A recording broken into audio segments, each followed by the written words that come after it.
won't leave his dad. Mm-hmm. Laid down the side of the bed all day. Has he? All day. He likes daddy's baby. Oh, my poor back. He like daddy's baby. He likes daddy's little boy. Do that. Yeah, got a shaving now. Got a bit of a cut there. Yeah, it's definitely a cold I've got. It's still water in my eye. I think it was the other week we were out in that rain caught. 6 days now.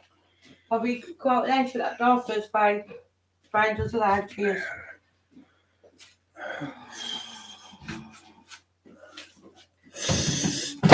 Oh, God.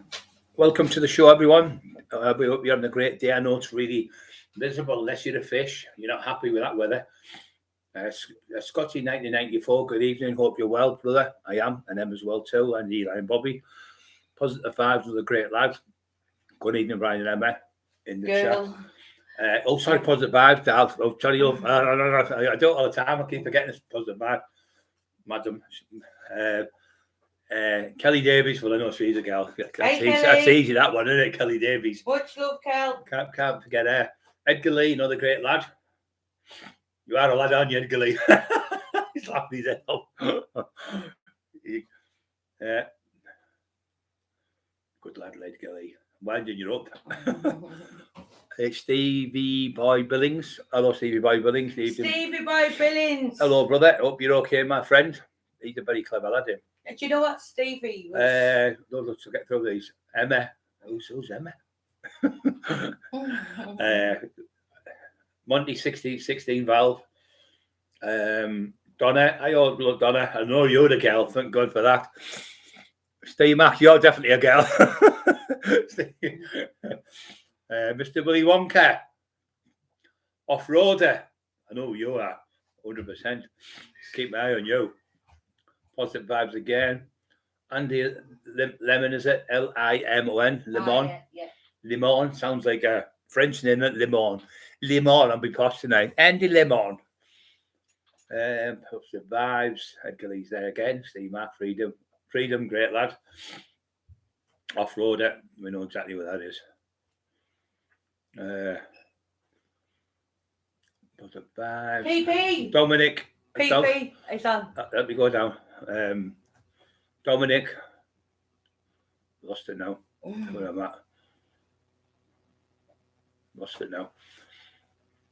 Dominic, I've lost you. PP, lovely person. Biscuits, Rich T Biscuit, Paul Elliott, off-roader.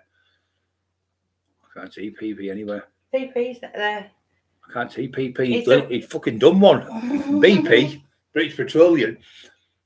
Mr. Willy Wonka. Yeah, PP. Hey, PP. Oh, is that you, PP? The yellow one. I was wondering what that was. I thought you were different. Is that PP I talked before? Was that clever? Yeah. It's good with the law and everything. Yeah, he's a nice kid, him. Really nice kid. Really intelligent. Not worse when you talk to someone who's fucking, you're up there, the IQ's down here, and yours is up there, and you're talking.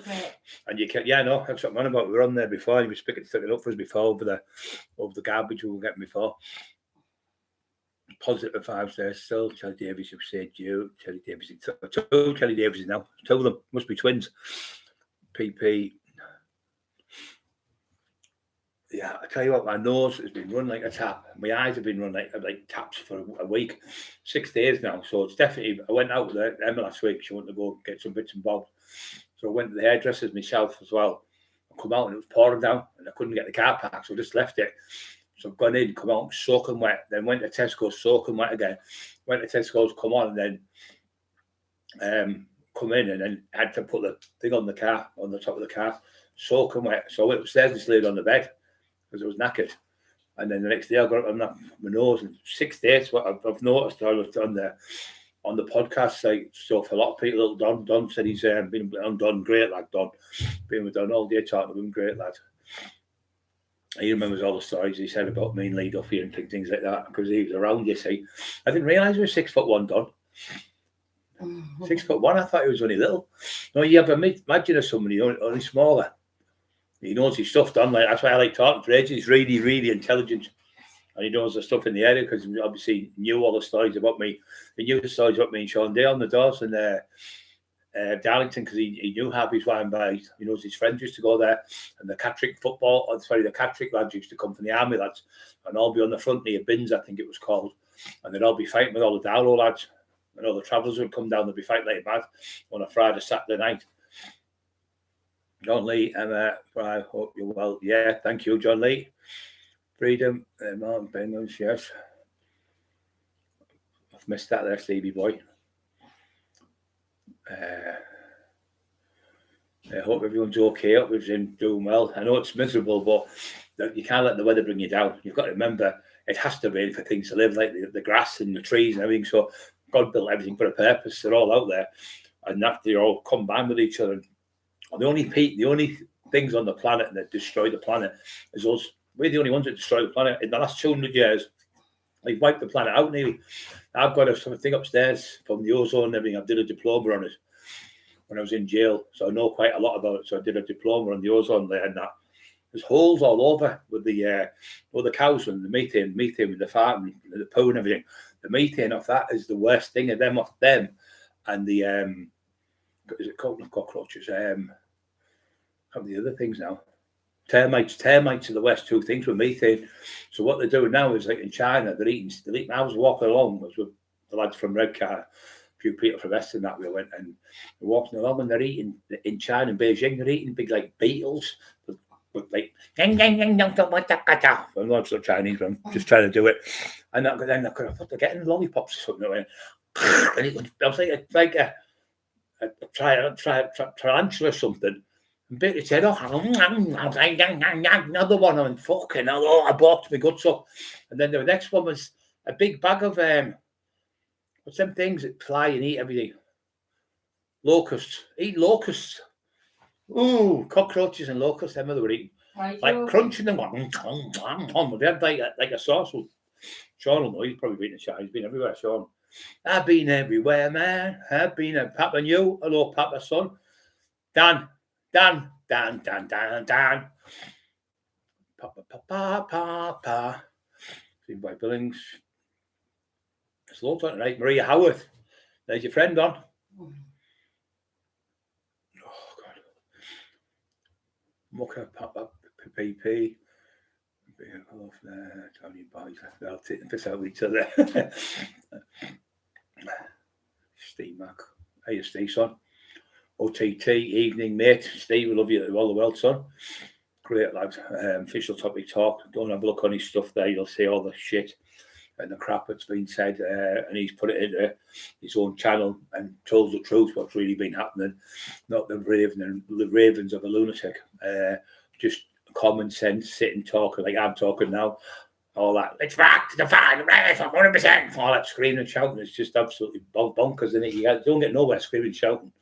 Get nowhere with people. You can't compromise very when somebody's screaming. Paul Cresswell, thank you for coming back on, Paul. You can't get nowhere if people won't speak to you, but crazy people are crazy. They can't help it. How's everyone doing today? Yeah, we're okay. Just full of cold. The nose still running my eye. Just mainly the left side. That side's okay. I wonder if I've got a cold. I've had the windows open in the car. Somebody said you might have just got the cold in one eye, but my nose is running. And I've been hot as hell today as well. I'm definitely full of cold. I think a lot of people have got it. This is the West July, I think. One of the worst ever in history. I remember this time of the year when you were a kid, you'd be out playing on the fields and football or somebody out all day long. It's the West June, July I've ever known in my life. Yeah, it's awful, isn't it? It's the worst. It's horrible conditions. It's for the kids being off for school, especially. I want to go out now. You can't go. It's raining, and they come in for the mud. The mum's going, "You got all of the fucking blood." The mum's shouting at the kids and everything, and they're on the bikes coming in all mud, all the tires and everything. I spoke to my good friend today, my brother, I should say, Lee Wortley. He's on with a book. He said it's absolutely amazing. The stories we've got in here are brilliant. He said this probably took. It's going to take 2 now. It took nearly 2 years, a year to get all the stories off me, 1.5 years. And he sits there and he'll do it dead slow and take his time. And if a book's going to be done right, he says, I'd rather write 1 book a year one book every 3 years, then write 10 books in a year because they're going to be shit. He said, can't write a book in a year. You need to go through everything and go through it and check it and everything. So he's been on to a top publishing firm, I won't say which one, and they're really interested in doing the book. So if we get this one, these are like the creme de la creme of the in the book world. mega multi-millionaire book company. There's probably only Penguin bigger than him, I'd say. 129 on. Oh yeah, don't forget to push the like buttons, guys. Thank you, Autistic Man. Is it at the top? Is it Autistic Man? Yeah. Yes, thank you, Autistic Man. Appreciate it. You're a legend. God bless you. Don't forget to push the like buttons, guys. You know what? We've had over 400 likes in the last 3 lives. That's absolutely amazing. I just want to give you a round of applause to all the people on here and all the people that have been supporting. It's been amazing. Emma and the phone calls Emma's had, and the people have turned up at the house and supporting people from Ireland and everywhere, in Scotland and America and Australia. It's just never ending all day long. Jonathan Carr, another great lad, another fantastic human being, love him all the world. Colin Maguire, another great lad on there. Evening to everyone. Don't forget, guys, to push the like button. As soon as you just come on, go budush, and that's you's done. You won't get shouted at then. We'll have Jonathan sort you out with a spanner if you don't. Good lad, Jonathan. Really good lad. Really, really clever lad as well. Nice, lovely human being. You can tell when he talks in the way his expressions and his stuff. That is a lovely man.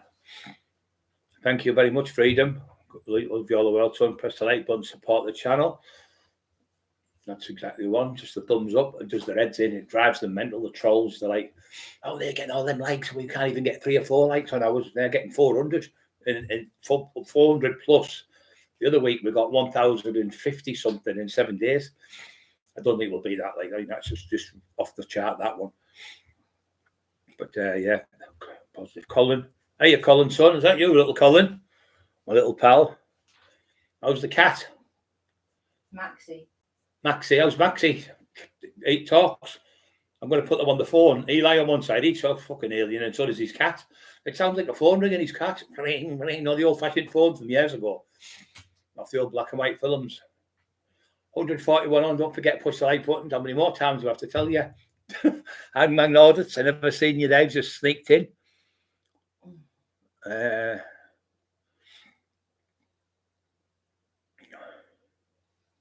Great, thanks, folks. You can see they're all just getting on with each other and talking nice, all nice and calm, and all cat scratching and all that. Just pathetic. This is what I like. Just all nice. Calm, Greenock warrior. Get up the Scottish. No bother, big man. No bother. I was from Cockerill, if anyone knows Cockerill on here while you're on Scots people.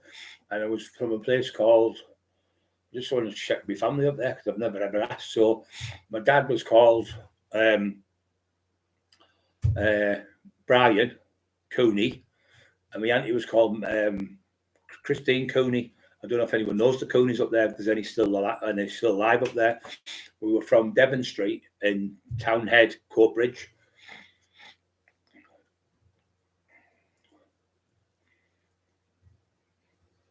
So we might know them, might they, from Scotland? Yeah, they might do, won't they? Yeah, Cooneys. When did you live there? When I was 2.5. We got that. Yeah. My auntie was called Christine, I know that. She had glasses, my mum said. My dad was about 6 foot tall. He was a big lad. 6 foot 1, something like that. Love to you and all the support. Thank you very much. You are better. High freedom. You got to have freedom. Any questions off anyone? What you want to talk about tonight? It's up to you. Hit the like buttons. Stevie Billingham's. What do you want to talk about? Anyone want to talk any subjects? I'll let you start me off. I've talked about, don't want to talk about the weather, doing that's the worst thing. We've talked about the adverts. We've talked about the old programs. What do you want to talk about? It's up to you. Tonight, you're going to pick something for a change instead of me and Emma all the time. Oh, you're supposed to interact. You're supposed to, someone must know. Someone went on, he's out there's got to have a brain here. Come on. Get your brains together and come up with an idea. Ayrshire raced a wee bit away. Yeah. I think it's Lanarkshire, man, isn't it? Lanarkshire. Because the airport was the only airport ever was in just near Glasgow, wasn't it, where Elvis come off and he smoked a cigarette at the airport. He's on the tarmac about 20 minutes or something. And I went to smoke a cigarette while they reloaded, I think, for fuel. It's the only place he ever come off in the UK.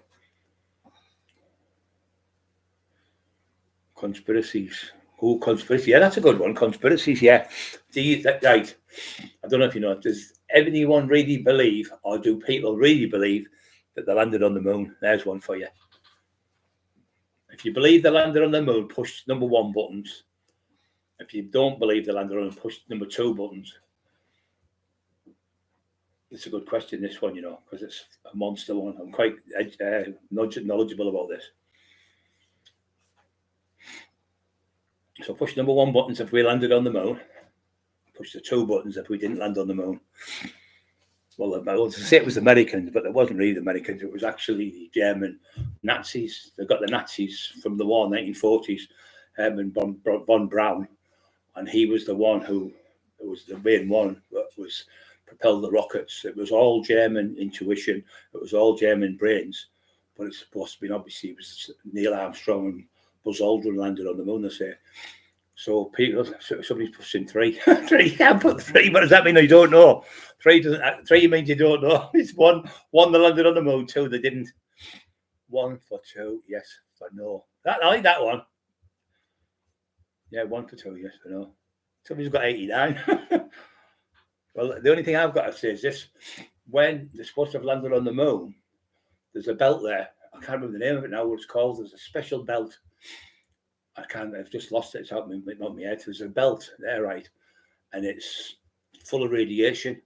Now, they say that to go through that part there to get to the moon, you'd have to have had 12 foot of lead on the rocket to stop the radiation poisoning coming through and getting you. So what they're saying is that it was a film called Capricorn 1. It was about landing on Mars, but really it would take the piss out of the Americans. What they were saying is when the first thing in space was fruit flies, and it was the dog, and it was the monkey, and all that type of stuff. And then the first man was in space, I think in 1968, was Yuri Gagarin. He went to space. He come down. He crashed in a mysterious rocket aeroplane where he was flying. He died, and then they went on the moon. Supposed to have went on the moon was the other 2. A small step for man, a giant leap for mankind. Armstrong, he never come out of the house. He became a recluse.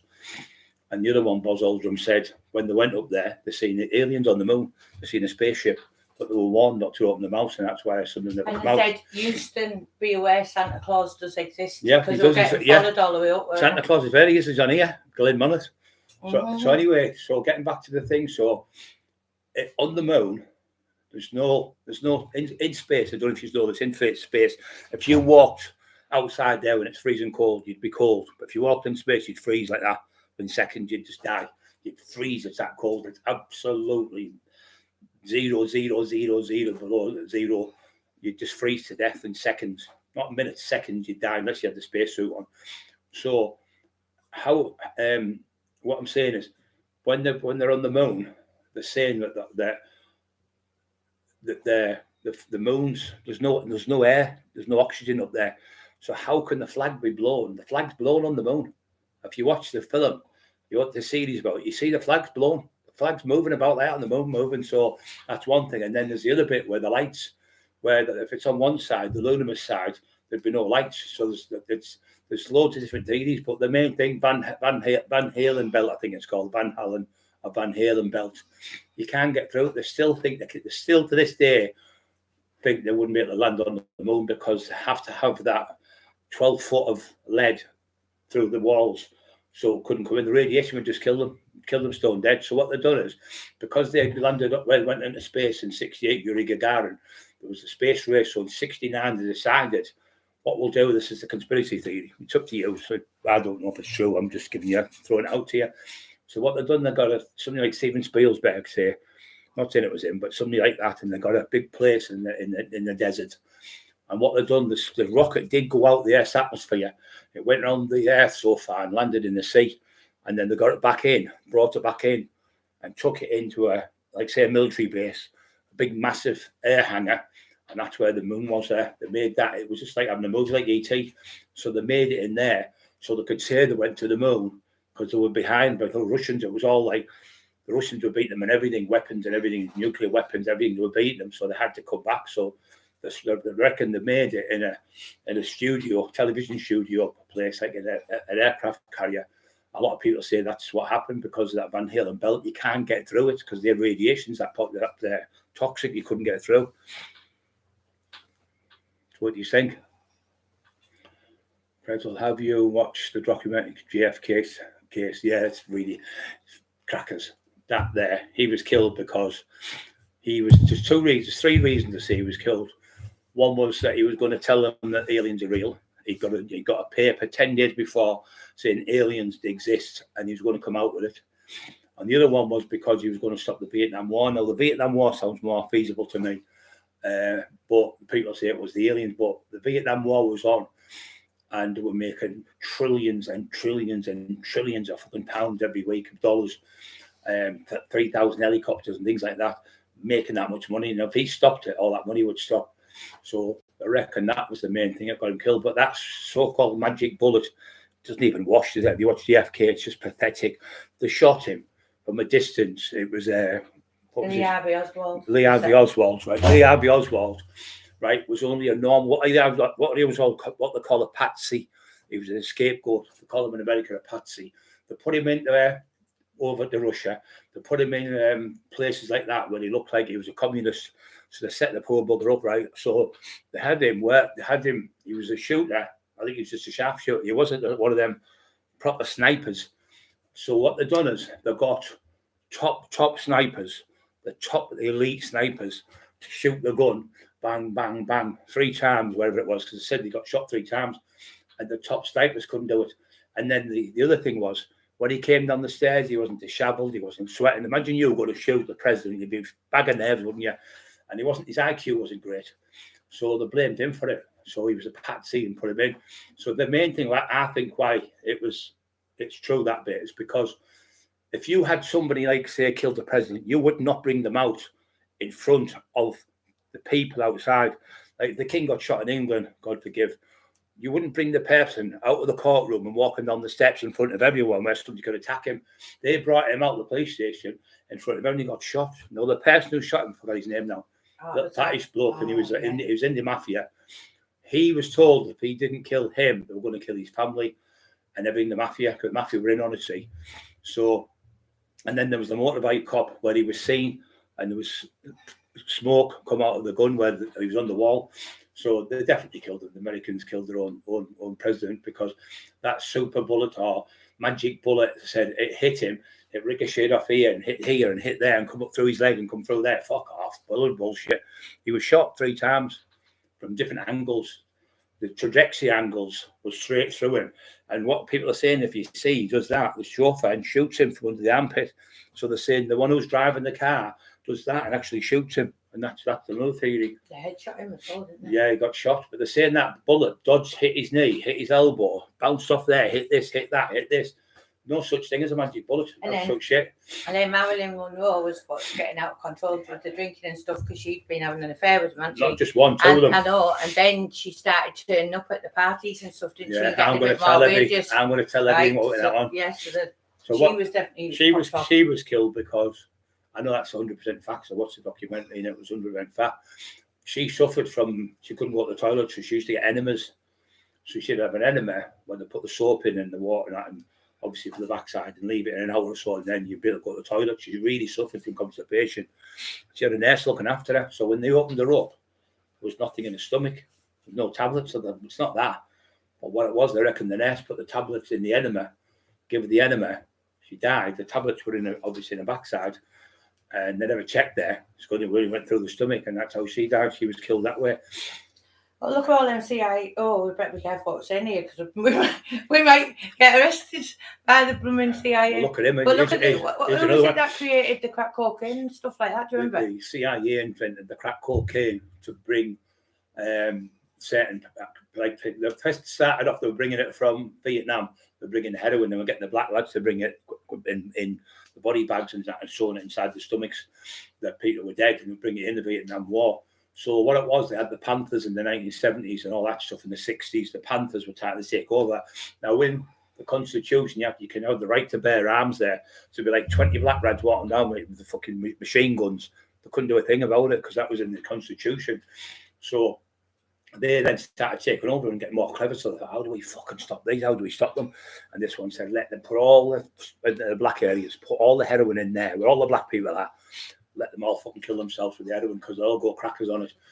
And that's what happened. So they've got them all in there, in Harlem and all them places. They're all, as you know, heroin destroys you. And then later on, they did it again. They tried to do it again, but they ruined the world because the CIA invented crack cocaine and they pumped it in. They were getting it off the Colombians, bringing it through. They were bringing like 500 tons, not kilos. I know people over that way. The top gangsters have told me. So what they do, they bust a warehouse with 500 ton of gear in and video all that. Oh, fucking brilliant. Look what they've done. All the president's got all the stuff, all the police, brilliant. They lock it up. Then they give the fucking keys back to the gangsters who had it. They'd go back out with the drugs and put it back on the streets. It was just all a big sham. And it was all to do with relations with, there was like the ones from Colombia, they were in with the Russians. The Russians were coming over because they were like communists, and they were fighting there. They were bringing it through. It was all a big scam. All the presidents, all the money going through there. Everyone was getting a piece of the pie, and that's what's happened. The CIA made crack cocaine. Have a check it out, and you'll say, "Watch me get the SDS will come through the fucking window and the CIA and everything."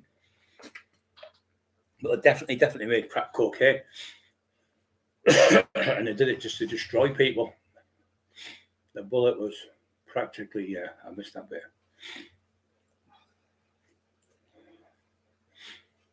Yeah, that's what they've done. Used poor people. So that poor there leave out as well. Never done it. And there was, like I said, there was a motorbike cop supposed to be there. And the powder you can see, they've got better cameras now, slowed everything down. And there's another thing they've done. They took people off. Say the president was supposed to have 20 people on his car. They only had, say, 4. So why did they take them off? And earlier on, that must have been horrendous for Jackie Kennedy. Later on, before he even got shot, they were celebrating in a bar, drinking. Nobody's going to get shot, so they're drinking there in a bar. About 20 minutes before he got shot, it's all sorted now. It's all done. Blah blah. All drinking. All these presidents' men. The what they call them? I can't even call them now. The ones that run by the side of the car. What they call men in black. What they call them? No, that's Homeland Security. It's Homeland Security who looks after the president. I've watched Homeland on the thingy. It's 24, you mean? And Homeland. So, yeah, that's what they've done. And Bill Clinton, there's another conspiracy. I never touched her. She's lying. I never touched her. It wasn't me. She's lying. She conned him. She played him for about a year. She was having sex with him for a year or so. She bought them things for on your knees. He paid them out his credit cards, a fucking dummy. President of America pays for these things so he don't get carpet bend on his knees. She's got them kept and she's got the receipts in her pocket. The next minute he buys her this dress. The dress, I never text her. She's made it up. She's lying. Lied to the Congress. Now, when you lie to Congress, you're lying to the people over there. It's a criminal offence to lie to the Congress when they ask you questions. They can go, I can take that under the 5th. I do not wish to answer a question, but I'm taking the 5th Amendment. But he answered the questions he had to because he was the president of America, and he lied all the way fucking through. So she comes back months later and went, well, what about my dress? You knew all along, Monica, you had that dress. Don't get me started about conniving fucking cowbags. You knew all along what you were doing. Poor Bill, why didn't you phone me? I knew that was coming. I could have been looking after you. All the president's men. So anyway, poor Bill Clinton, he got kicked out, didn't he? Terrible this cough or cold weather I've got. Yeah, but Barry Seal smuggled 70 tons of cola. You're right, yeah. He actually was a gangster at first, and he used to fly airplanes, Barry Seal, and his code was that means get them, and it was like the name, like a seal. He had to do that noise, and he was flying in the stuff from Colombia on big fucking massive planes when he was in the war. He used to fight, say in Vietnam or wherever he was in, and he'd fly them in and drop them off. So what he started doing, he got caught by the FBI. He really fucking thought he was the FBI agent, the crank. He turned the proper grass. And he was flying them in and getting them caught. He'd do that stupid noise, like a seal. And Tom Cruise played the part. There was another film before us. But yeah, that's what he did. He flew the stuff in. Now, when you were getting that coke, what it used to be, if you flew it in, you were only classed as, like you get caught in the car as a courier. You're only classed as a courier. You're only nothing at 2, yeah. But when you bring it in and then you sell it, it's class A drug. To supply. Once you supply, you look at 2030. Yeah. So the pilots were clever. They were coming in. They were still making like $200,000, but the other ones were making millions. But they got caught and they got 30, 40 years, and they got all that jail. Where the pilots were only getting 2 years or something. They were out because they were only bringing it in as they weren't selling it. But they used to have it. When there was a woman come in and she caused more trouble. See, in America, there's 660 banks, I think there is. Now, in Miami was just a shithole, a little tiny shithole, right? And all of a sudden, one bank in Miami was making more money than all the 660 banks in the whole of America. And they couldn't suss it out. The fucking knew all along what was going on. So they're bringing all them buildings. And one pilot said, I owned 500 buildings. And he had £5 billion dug under gardens. And he said, I didn't know what to do with it. I had that much money. It was hid under buildings and everything all over the place. But Cocaine Cowboys, that's what it's called. Someone must mention Pablo Escobar. Yeah, so Cocaine Cowboys, I'll just finish this story. Just go 30 minutes. So Cocaine Cowboys was about the coke in there, and there was what happened. They were all getting on and everything. Everyone was doing good. And there was people would go and buy like a Merc for $100,000. Have it 2 or 3 days and just dump it. That's how much money they didn't know what to do with the fucking money. It was that much money, and they were working. Then with this woman coming, I can't remember her name now, and she started all the fucking trouble. She started having fights, and what happened is one day there was a massive fight in the street, and kids got shot, machine gun down, and that's when then this is it. Fuck it, we've had enough. And then they brought the FBI in and wiped them all out and put them all in jail. They all got like fucking 100 years in jail and all that shit you get over there because she was greedy. In one of the films, you see her, she gets told off and she's going, I won't do it again, I promise, please don't kill me. And she does it again. And there's a black lad comes in to shoot them in the airport, at the airport. So that it was out of control then. So that's what they've done. Call the money built Miami. Yeah, that's exactly mate. So the whole of Miami was built on cocaine. Honest, the whole lot was built on cocaine. That's a fact, 100% fact. It's not made up. That if you watch that Cocaine Cowboys, marvelous. So Cresswell, what someone wrote about Pablo Escobar. Rambo. Pablo Escobar. He started off. You won't believe what he used to do. You know gravestones. He used to get old gravestones. And we just got them off Terry Dick. Got old gravestones, and he used to take the names off. No, not steal them. He'd get them and scrape the names off, clean them, polish them all back up and sell them. That's how he started his money. I think he was worth $7 billion. He was the 7th richest man in the world at the time. He could have got out of there. Could have went to Germany. Could have went anywhere. He could have went. He didn't want to go. He fucking hated the place, and he knew they were corrupt as fuck. He just hated them. He always said to his family, "If I die, the world die, I'll shoot myself in the ear, so you'll know it was me who shot myself." So we don't know if it was true he got shot, but they say he got shot on the roof, getting away. But obviously he got caught and got killed. But he even made his own jail because he knew he was going to get jail. He had his own fucking jail. He had strippers in it and fucking pool things and drinks and fucking. They had fucking animals in there and horses and guns and everything in a jail. Do you know what after Kevin Kilty's friend, the lovely lady? I thought she was actually joking when she said it because Anne's always like just like lovely, and she'd been getting loads of antisocial behaviour and she's housebound now and doesn't know how to deal with it in Winniebanks. Oh, it's absolutely horrendous. We'll give you a ring, Anne. Yeah, when I finish the live. Yeah, so Gaffer 22, how you mate? He blew up a plane to kill two people. The what? He blew up a plane to kill 2 people. Yeah, that was the ones where they were only kids when he ended up blowing up. What he done is he gave them the money to go on the plane, and he went on the plane and he killed them both on the plane. People. Yeah, no, but it was 2 people. Just 2 normal people went on the plane. One was about 20-year-old, and he trusted him. He said, "Oh, you're my friend," and all that, and he done that. But that's when he fucked himself up. He started blowing airplanes. He didn't just do 1 plane. He did loads of planes. He phoned the German airport and said, "You fucking do this and do that, and I'm going to blow all the planes up in Germany." And they shit themselves and shut down the airports and everything. He was powerful, just had too much money. But there's a thing saying, where was Pablo's money gone? Because that much money. There was I know, I could find a stash of it. Drums all over the fucking place. 7 billion he was worth. More than the presidents were in on it. The fucking police were on. They're all in on it. But when the Americans come, when that American officer got shot, he was Spanish American. When he was killed, that's when it fucking all came to pieces. They came with not letting it go, and that's when they got them. But the one when he started the planes, they couldn't do it. They said, "We're not having it no more." Wasn't for the drug money. They wouldn't be banks. Yeah, you're right. The banks, when they were going to the banks, what they used to do, they'd probably take, say, 30% for it, and some of them started getting greedy, 60 and 70%.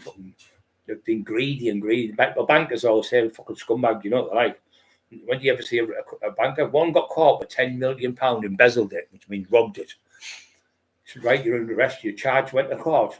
Got £1 million fine. Wish I could fucking steal £10 million and get £1 million fine and still have the other 9 million. Fucking ridiculous. Adam said this is a better life, well interesting. Thank you, Adam. Dollars in his cellar. Yeah, they had all sorts. He had everything, mate. Pool tables, bars, fucking everything you could think. Cooks, restaurants, tigers. Yeah, they'd have the tigers in the 200 people. I think they had in something like that. Ridiculous. Bars, drinks, alcohol, pool tables, everything you think of. They had. It was like being at a nightclub. That's what it was like. And they controlled the jail. They could go on when they went and come out and go to the baths, go anywhere. It was mad. Yeah, he built that jail himself. Because they said, "Right, you're going to jail." He said, "Well, I'm going to build my own jail then." Fucking hell, unbelievable, isn't it? Yeah, them pilots were good. See, the pilots were clever, like they say. They were only couriers. You get caught with, like, say, somebody gives you drugs to go and drop somewhere because you're not intent to supply it. It's not classed as dealing. So if you're just a courier, you don't get a massive jail sentence. You probably get about 2 years. That's all it was. So the pilots end up with more money because obviously they were getting away with it, because if they did get caught, they'd do 2 years and they'd be back out in a year or so.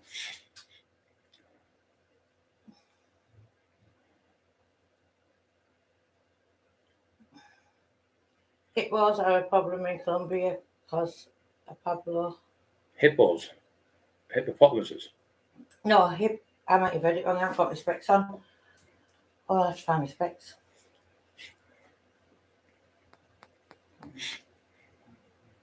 Yeah, it's ruining it.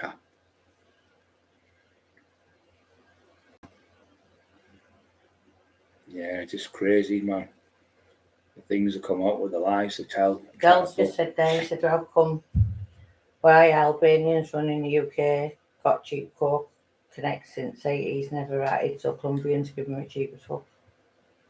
Hippopotamuses, Sol Alpen said, "Oh, tell us that once." Hippopotamuses, they're absolute, they're 5,000 pounds in weight.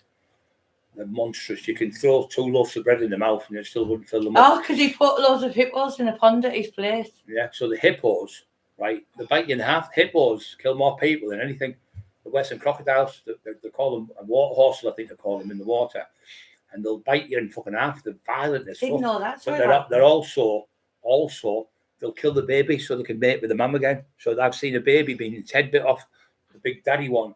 I thought, I'm going to play with the baby, and the bastard bit his head off. They're absolutely big as this room, 5,000 pounds in weight, hippopotamus. 8 hippos, yeah. Yeah. Made a bit of hippopotamus. They're thousands now. Watch the documentary about it. I'm going to have to watch that. Yeah. So it went from the 8 to the thousands. Bloody hell. Did you see that elephant walking down the road in, where was it the other day? I was going to give it a Trump call. Oh, see, I was going to give it a Trump call. See, they were on, it was on the telly the day. It was just walking down the road, like a freeway thing and motorway somewhere. Trump call. I was quick there. 55. Don't forget to push the like buttons.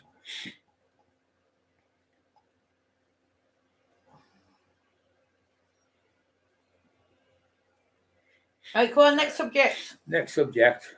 See if I know that. I'm quite brainy, and I told you I was.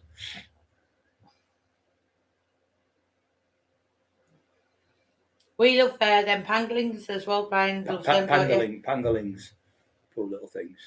They're the most hunted animal. I want to save them. Pangolins, does me head in when I see them. They take the scales off them, these fucking backward people, and eat them and think they're going to make them get whatever fucking aphrodisiacs or something.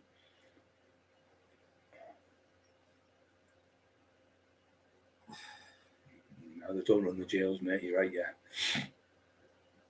They've got a lot of gear coming over here. Like they do a lot of prostitution and stuff in Europe and stuff, and you can't mess about them. Like if you get caught over here with a drug dealer, like say when I was doing it, and now you would be 10 grand, I'd say right, I want 12 back in me over 12 months. They won't do it. They'll just chop your fucking hands off or cut you up.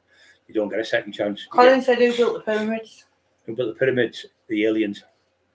Well, I think that they were totally in line with Sirius. The man built them, but it's funny because 10, 15,000 years ago, all over the whole world, people started building these giant buildings, like in Machu Picchu, the Aztecs, the Mayans, the pyramids, in places in like Australia, and like places like in Colombia, places in Mexico, and the place in Mexico, it's like a giant jigsaw. And they've gone in with lasers and said there's no way that's been built by primitive man 15,000 years ago. The only thing that could cut that no sharp and perfect cylindrical and perfect straight is a laser beam. And when I've had laser beam 15,000 years ago, so obviously it's been made with that, and it's even harder to make than it was the pyramids because of the way it's been cut. Perfect. So nothing else could have made it, only lasers. And this was, I seen this documentary about 4 years ago. So, but they're trying to say that a pyramid's about 250,000 50-ton brick blocks. How the fuck have they carried them across the desert? On what pieces of wood and dragging them? Bullshit. 250,000 50-ton blocks and then put them in the alignment. Now, when you put them up to the stars, the point to the constellation of the stars, so people say it was the aliens who built them for landing purposes, so they could land Machu Picchu, all them places in Mexico, and places in Mexico, all them places. Where would they get the idea from to build these things unless they'd seen them? Why did cavemen thousands of years ago come out of a cave and go back in the cave and start drawing spaceships on the wall with breathing apparatus, with masks on, with helmets on? Where would they get that idea unless they've seen it? They've had to have seen it to draw it. If we hadn't seen something like, say, an animal came in here and a yellow leg, a green leg, a pink leg, an orange leg, a trunk, hair on its head, white hair, blue hair, green, whatever, what the fuck's that? And then you'd be able to go and draw it because you've seen it. But you wouldn't be able to draw it because you hadn't seen it, because you wouldn't be able to make that up. Especially in them days, there was nothing there, was there? We can make things up like I'm just there. You can, because we know things you can do that. But there were just primitive people living in caves. There's just caves in France, there's caves in all over in Australia, thousands and thousands-year-old cave paintings with beings with coming out of spaceships and things like that. So there's no way. I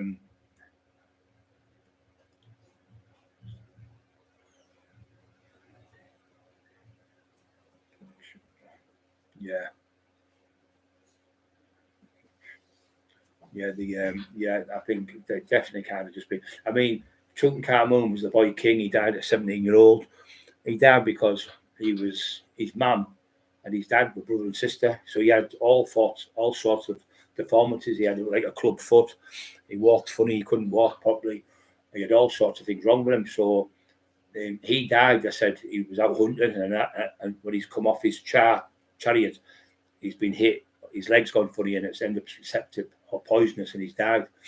And then they said the king was the king, Nefertiti, and the cameras of the name of them now. That's his mum, I think, Nefertiti, and I can't remember the name of the king now. So they had that, brother and sister. But when they've checked him out, they were trying to say I was the president of the area in them days in Egypt. They thought he killed him so he could become the king, but it wasn't. It was an injury he had that killed him. And they found out now. They've got this 3D imaging thing where they found out. But when they've took his gold or whatever, when they've took his knife off him, when he's in the sarcophagus. When they've took that sarcophagus out, they found a knife on him, and that knife isn't from this world; it's from another world.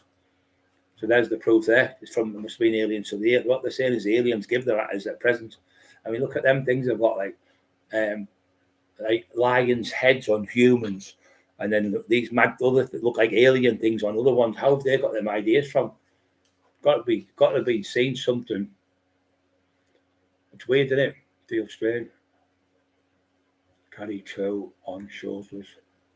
I carry two on shoulders. Fucking hell, I'm looking up the stairs, mate. Yeah.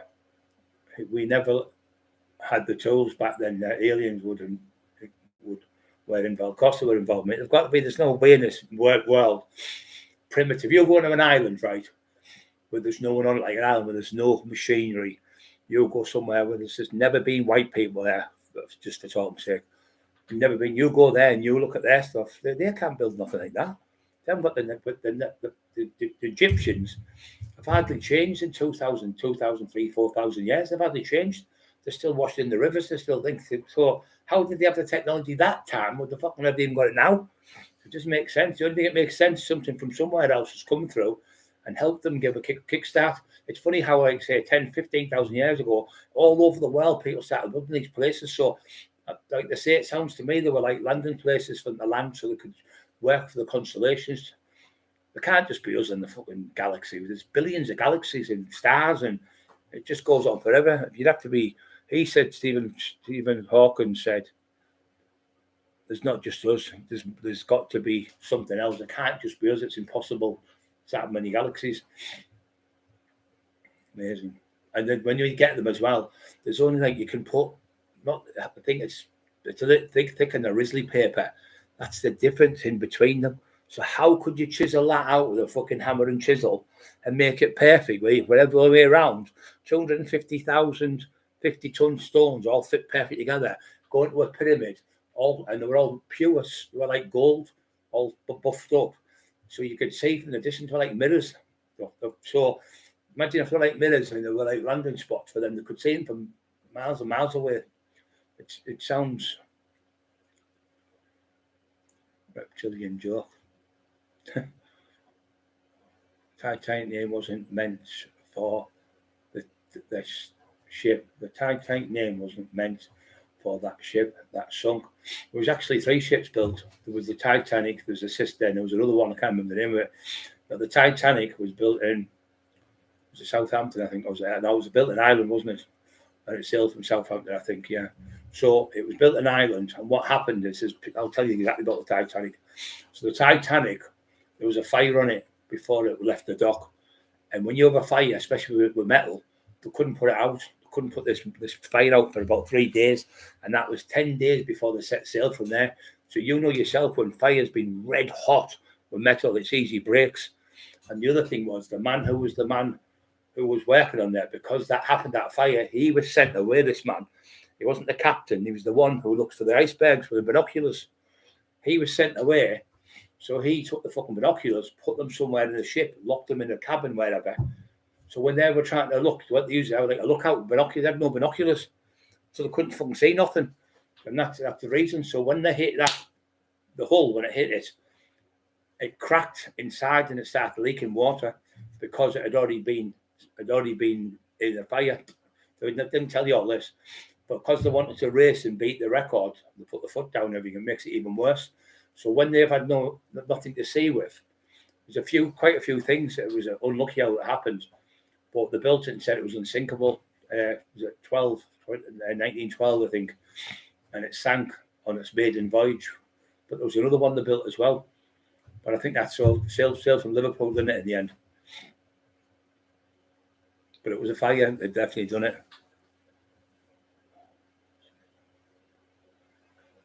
Messing about Dan biscuits are 2-pack now. No way we alone. Yeah, there's no way we're alone. There's no fucking chance. How the fuck could we just do all these things for no? It just makes sense. We can't just all of a sudden just boom, life's come. Well, we'll all got the shops, and it just makes sense.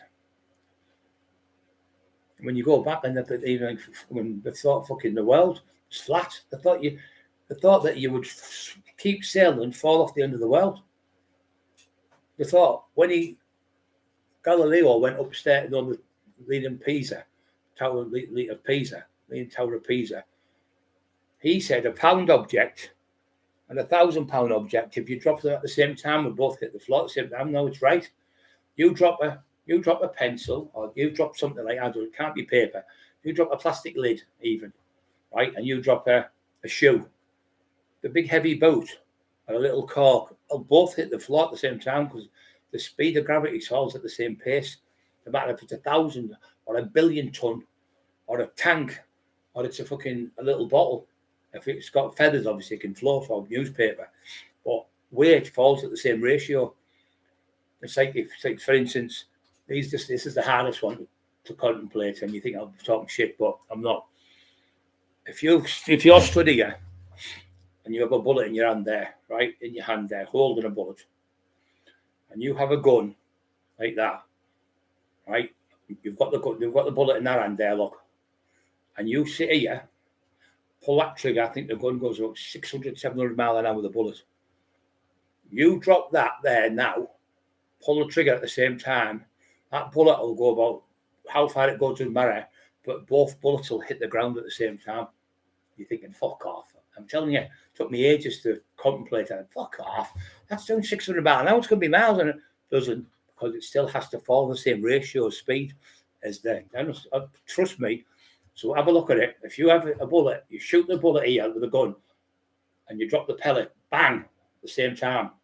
That bullet will hit the floor here, and that'll hit the floor at the other part around there exact same time. Trust me, have a look on the internet about it, and you'll think, how the fuck has he worked that out? It's true. Because you think it's going, 600 mile an hour trajectory, but it still hasn't fallen because it's going, the speed of it taking it that way, it still has to fall and hit the floor. I know you just said, fuck off, I don't believe you, he's making it up.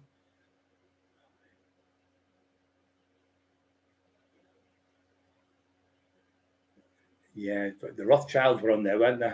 For them. The Rothschilds were fucking businessmen. And he was a shithouse when he wouldn't, in the film, he put the young lad on, didn't he, on there, where he sank the Titanic. He had that blue diamond, I think it was, I can't remember what it was called now, I can't remember what it was called, ruby or something, of dark blue, of something of Russia or something it was. That, and she threw it in the river, didn't she, in the sea, to remember him. And that the other week, what they did with them kids was fucking atrocious. Taking kids, I mean, here's another thing. You can stand on the moon, they say, right? But you can't, and you can put machines on top of the Mars and everything like that, and you can send satellites out there, but you can't stand on the bottom of the sea. You can't do it. It's impossible. It just crushes you to pieces. The further you go in water, the more tighter it gets and tighter, and it compresses you and blows. Why they let them kids go in them fucking submersibles and go down there? It's absolutely mental. Don't you think Conroy is due a psychiatric assessment? He's fucking lost the plot years ago, mate. That's not a conspiracy theory. That's fucking fact. 100%. And fucking mental case. Been a mental case for years.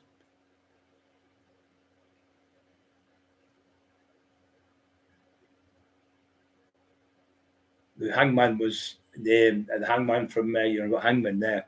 The hangman was called Imoff Balzerian. Pet played the part. You can't remember his fucking name now. He was called, I can't remember his name now. Albert Pierpoint. Albert Pierpoint is the biggest mass murderer in our history. So when the war was over, they killed the Nazis. He was killing 400 Nazis a week, but he made this thing where he put a rope around them where he would drop, boom, and it would drop and just snap their head and kill them straight away. So it was humane. But he used to get £10 Pentonville prisons and places like that. So he'd get called in to do it, like hang someone. He would stay in the prison overnight. He'd go and look at them, weigh them and all that type of thing, what the weighed and everything. And he would weigh them all up. And the next day he'd come round and put them in and they'd get the drop and he'd get 10 quid a man. But if they got a reprieve, which meant the Home Secretary said, no, he's not getting hanged, they didn't get any money. And he bought a pub, I think it was in London, London, Manchester League, something. I can't remember what it was. He lived there with his missus, but I come back on him anyway. He went to, I can't remember, I think in Actually Trials, do you remember him? I can't remember the name of the place now. Anyway, they went there and they got, I think it was 400 Germans he hanged in a couple of weeks. They had this special way, he put the rope around. One lad, in the old days, they said, you can't hang someone, they used to say, unless he's having a hearty breakfast. You always see somebody, what do you want to eat before they get hanged or before they get the electric chair? So he said, I don't want nothing. So because he had no, he said, oh, Mr. Pierpoint, I've had nothing. He said, I can't get hanged. I've had no breakfast. He said, I'm here to make sure you don't get your dinner, son. Fucking hell. That's what he said to him. I can't be hanged because I've had nothing to eat. He said, well, I'm here to, he said, I've had no breakfast. Well, I'm here to make sure you don't get your dinner. Fucking hell. Then when they hanged there, that horrible cunt, you remember her? She was horrible, that fucker. She used to kill them. She was from Ferry Hill or somewhere. You remember she was called Mary Ann something. Do you remember her name? She was a murderer. She used to kill her husband. She killed 3 husbands and about 5 kids. She used to give them arsenic poisoning. She was lethal. Mary Ann Cotton was it called? I think she was called. She was a lethal there. She killed her husbands and everything. Look how horrible she was.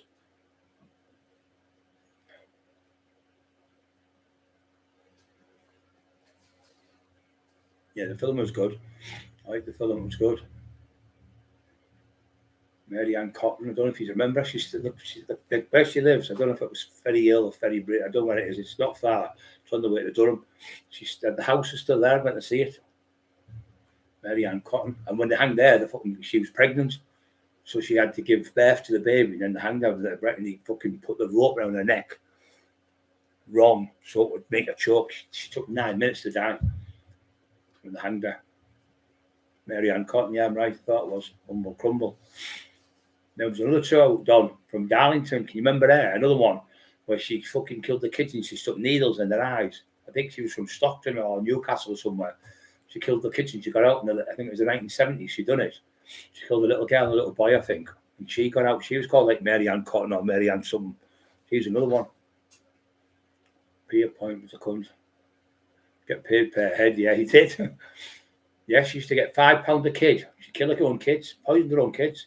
And then she moved right down the other end of the country to fucking, I can't remember what she moved to now.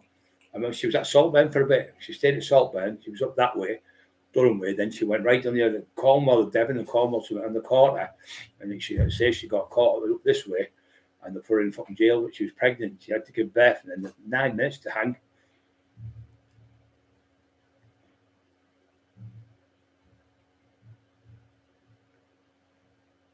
James Jensen. It was also a fan of Jim Marr's book. Like he made behind the book, stone-based movie until he died. What's warm in here, isn't it?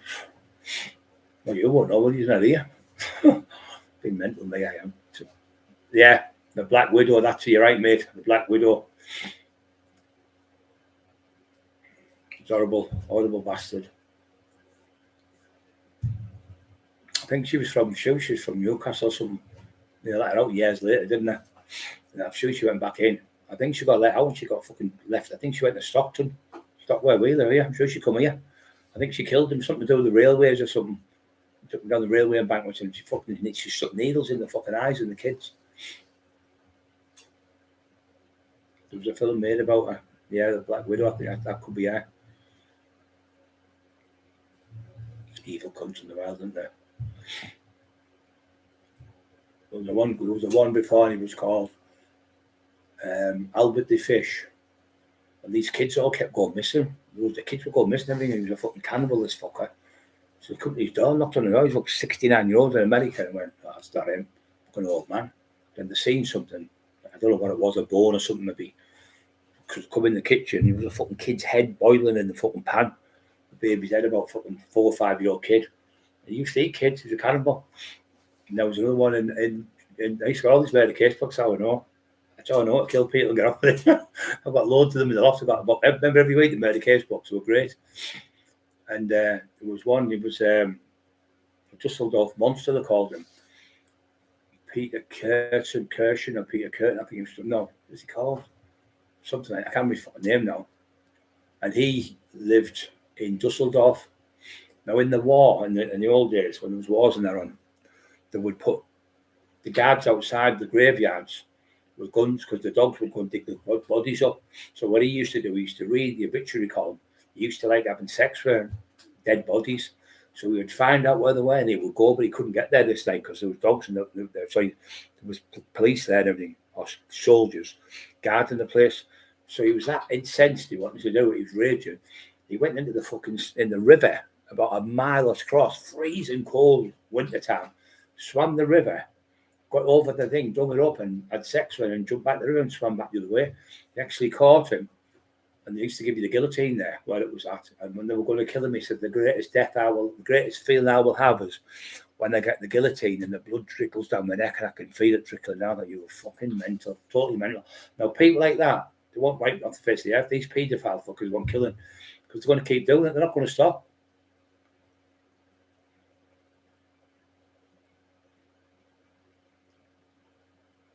Last one would hang was Mary Bell. Is that her name? Mary Bell. That rings about that sound. That's it, Mary Bell. I think that's her. Mary Bell. That's her who killed the kids. I think it was Newcastle she was from, right? Stevie Boy. I'm sure it was from Newcastle. I'm sure they brought that out about 20 years ago. Mary Bell, yeah. There's a song about a Mary Bell, such and such. There's a song, like a nursery rhyme song, like a bad one. Newcastle, yeah, I was right. Newcastle, I thought it was. She went down the embankment or something. Where I think it was coal yard or something. She killed the fucking kids. She was proper evil all her life. She hanged in the 1960s, yeah, that's it. So she can't get up then.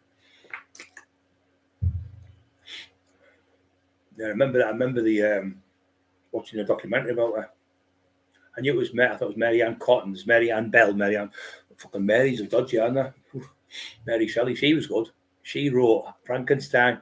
She was at Lord Byron's, and she was married. She's married to Lord Byron, was it? No, Lord Shelley, Mary Shelley. She was married to Lord Shelley, who was a poet, and they used to go to I think it was somewhere in abroad, Germany somewhere, I think it was, in a big massive house there.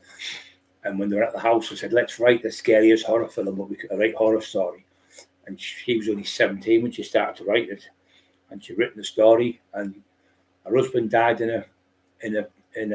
drowned in a boat. Her son got ran over right out of the cart, I think it was. And one died of blood poisoning, another kid died.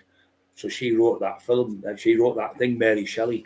Because later on, all them things for the monster thing, she wrote Frankenstein, and that's how she got it. Because it was a lightning storm when she was writing the book, and she did it under a pseudonym. It was called the Prometheus. It wasn't called Frankenstein.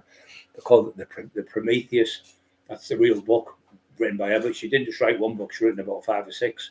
But I think they put pseudonyms because a lot of women couldn't really publish them then because they didn't like women doing books.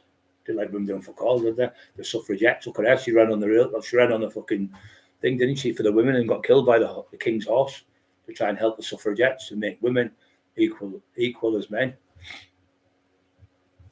Still didn't fucking happen, did it? 144, 76 thumbs up, 150 on. Hangman Northallerton had their hanging seals up above Sea Wing. I don't know if that's still up now. I think it shut down, didn't it? Because it used to be a kids' wing. It went to a kids' jail, didn't it? I see my mate's 2 sons in there. See you by the roof. That's ruthless. Great mate, and my opinion, repeat my like Dr. Cyril Mutchin in Doc. But it's a good piece of work.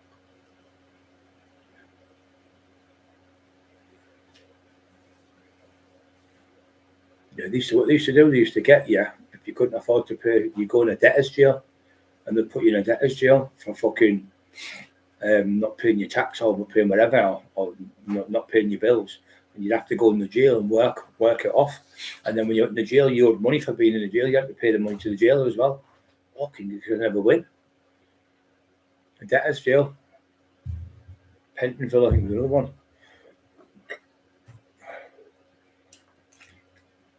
Oh, if there's any more questions on here, anyone? Young Frankenstein has got fucking class. Fucking brilliant, Young Frankenstein. Did you get me from Frankenstein's brain? He went, no, I got Abby's. He said, Abby who? He said, Abby normal. He got the wrong fucking brain. Pinched the wrong brain, no, the ego. It was fucking funny, that.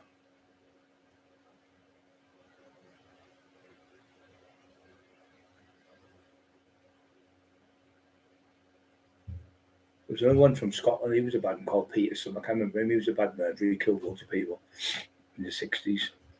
Murdered young girls. Can't remember his name either. There was one here, wasn't there? The fucking Jack the Ripper. Fucking idiot. He sold Jack the Ripper. Fucking Jamie Byrne. Fucking crank. Absolute crank. Jack the Ripper's from Middlesbrough. Fucking never fucking heard so much fucking shite in my life. He killed 5 women. He never cut someone's hand off. He's telling everyone he'll cut a hand off and it was put on a boat, coming to Middlesbrough. Well, how did that? He said it was a doctor's name in the hand was, but they were only killed. They got gutted from there to there, and the intestines put out on the floor and everything. They never ever got hands cut off. So where he gets his hand cut off from, it's fucking shit. Because all 5 were killed and gutted from me to here. He just fucking talks shite, doesn't he? I've only him out of fucking ones. There's 7.5 billion people in the world fucking comes out with it. The bullshitter. Kung Hung UK jails. Or younger UK jails. Jimmy B take a packed lunch. 318 look at.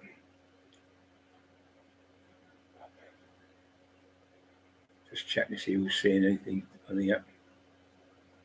The wardens were fucking horrible in the old days. Especially the women ones were fucking horrible. They did her, didn't they, poor Ruth Ellis? She killed him, and she was horrible because he was shagging everyone. She lost her mind, she shot him. Today, she'd probably just get fucking community fucking work with something. You wouldn't get killed, you wouldn't get. Sutcliffe, yeah, Sutcliffe was that's a different Ripper. He was Pete Sutcliffe. He was from Leeds, where Huddersfield, I think he was from, and he was a lorry driver. And they had him in 7 times for the murder because when he killed one of the women in Leeds, he stabbed her about 50 times with a screwdriver. Because what she'd done, he gave her a £5 for sex.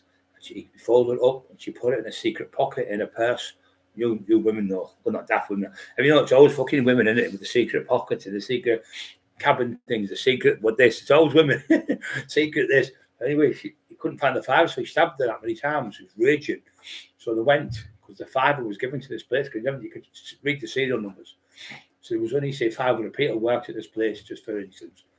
And he was only a size 7, which is not a big size for a man.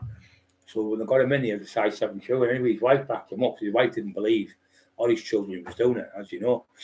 So he actually tried to kill quite a few more. There's the ones who got away from the Ripper. It's really good when you watch it, but you feel sad for them, you get tears in your eyes for them. And there was one from Middlesbrough, I believe, and she seen a hammer in the car, and she fucking ran to the hospital. And she come back, the car was gone. It was a nurse from, I think it was a general hospital, and she told the policeman to come. The car gone when he come back, but he was definitely round this way, Leeds and that. So how he got caught, it wasn't through the fucking brains of the police. They said he couldn't pinch the motorbike number plate and put a motorbike number plate on the car. So when he was there. With this girl, she was in the vehicle. I think it was a Land Rover, to say, for instance, or a car or something. So he's in there. So he's having a pee in the bushes. He gets back to the car. He's, "Can I have a word with you, sir?" This young PC. Yes, he said, "That number plate, blah blah blah blah." Anyway, he grabbed him and he got him and took him in the cells. So they searched the Jeep, they searched the car, the Jeep, where the fuck it was. Nothing in it. And they go, "Wait a minute, he had a pee. He was peeing down the bushes." Gone back to the place, they found the screwdriver, the hammer, and found everything. So they'd been in cells about 3 days. He copped to the lot, killed them. But his kids and that, I felt sorry for his kids and his wife because she didn't know a thing. But there was another one called Wearside Jack, fucking horrible cunt. So they took all the police off that area because they thought he was from here, from Sunderland way, and he was an ex-copper. And it's me, hello, whatever they call the copper's name. It's me, Wearside Jack. You know further, anyway, they're close and near me.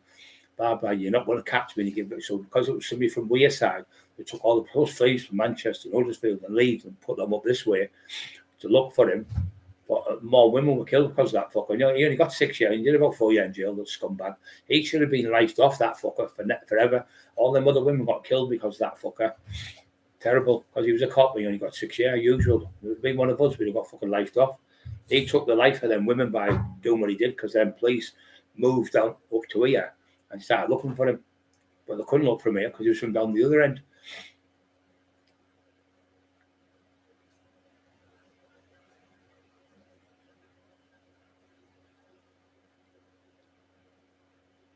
Yeah, they were fucking horrible as well. That fucking Brady, and I mean, it fucking broke my heart with that old woman when she lost that little kid on the moves, and he couldn't. I honestly think I couldn't stand him. Peter Sutcliffe. I couldn't stand him or her. She reminds me of fucking the tinfoil's wife. Evil cunt. Evil through and through. So they had the brother-in-law. And I felt sorry for that kid. He went with him. He said, "Oh, what we do this." So he went to the place. He said, "Look," he phoned him. He hid in the phone box. He shanked himself because he killed someone. Brady. So he said, "Usually when you hit them on the head," he said, he hit him in this other time. He hit him on the head with a hammer. He said, "Usually you only have to do it once." So therefore indicating that he killed someone with one blow with an axe or a hammer it was. And he had him hit him 3 or 4 times and killed him, wrapped him up, took him up the nose and killed him. And then he went to do another one. The lad never turned up, so the lad phoned the police, and the police come and got him. And that poor fucking lad got tortured for years. He was the one who blew. He was the brother-in-law. It was their brother. I'm sure it was their brother. So he blew them up and grassed them up, and rightly so. But he got tortured, that poor fucker. His windows put through and everything. But he knew not to do it. He had that young lad. But them there. So anyway, he said to the cops, "I'll show you where he killed someone." So he said, the cop said, right, all the cops just stood there, thick as fucking shit. But where is he? He said, he's up there, see up there where that big mountain is there. He's there. He went, "Don't be so fucking stupid. Who in the right man's going? Who's going to be strong enough to carry somebody all the way up there and kill them and then bury them? Are you stupid? You think we're daft?" He went, "Well, what's wrong with the body walking up there?" In other words, he walked to the fucking top of the hill with him, you thick cunts. Got to the top, and then he killed him. And then he buried him. Yeah, the thick coppers went, "Oh, as if somebody's going to kill somebody here and drag him all the way up there, or put him on his shoulders and take him all the way and then dig a hole." So the kids went, "Well, what's wrong with the body walking up there?" He walked up there and then killed him. That's how fucking dumb they are around there. Dumb and dumber. There was a kid once in Darlington. I was telling Don the other day. In Darlington, there's a like where the railway is. There's a tunnel. It's not very big. And a double-decker bus got jammed in the fucking thing. There was all these fucking police there. There were about 20 police, fire engine, everything. Couldn't get the fucking bus trying to pull out with cranes and everything.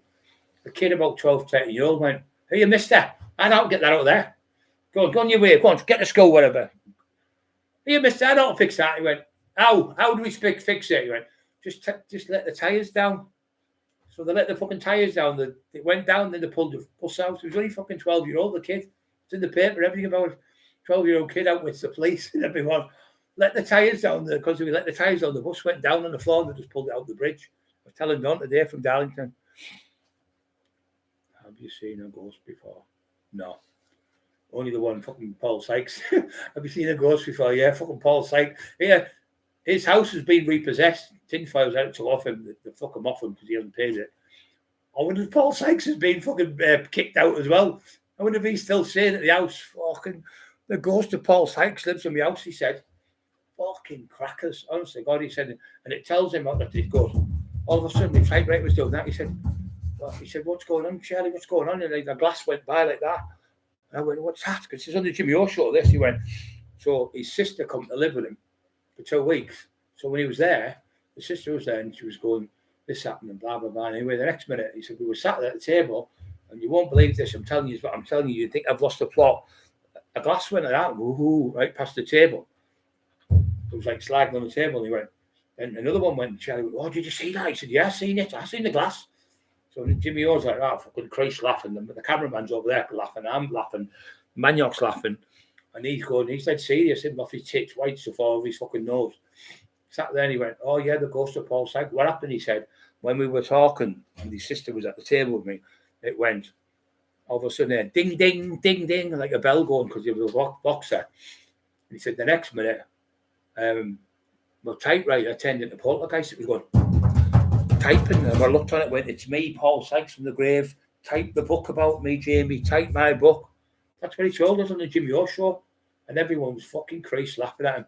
So I said to him, he was fucking raging with me. He went, I said, he was like, he said he was gay and bisexual and all these different things, raping kids and all that. So I said to him, was Paul Sykes' ghost putting the willies up you?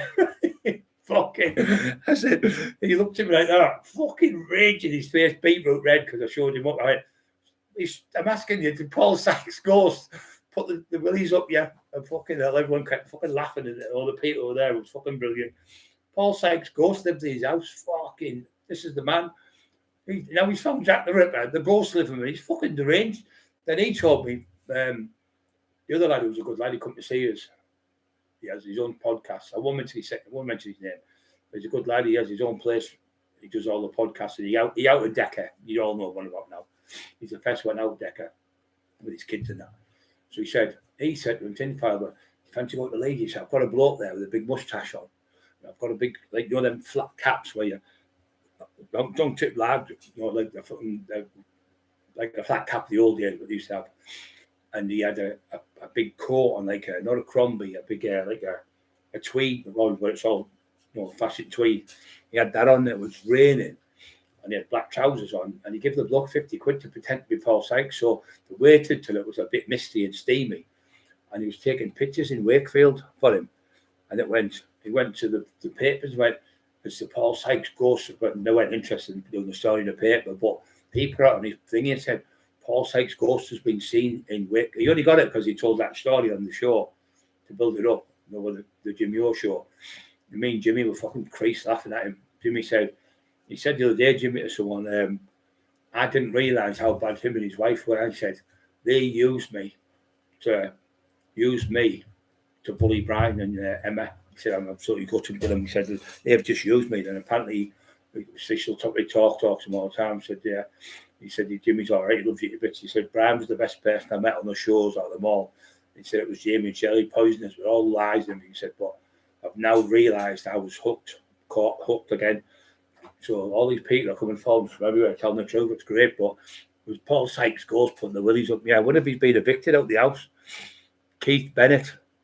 Yeah, that's him, poor little fuck. I fucking broke my heart because that old woman never buried. But I honestly believe that him, the fucking Yorkshire, that many murders in my head, Peter Sutcliffe, not Peter Sutcliffe, what's he called?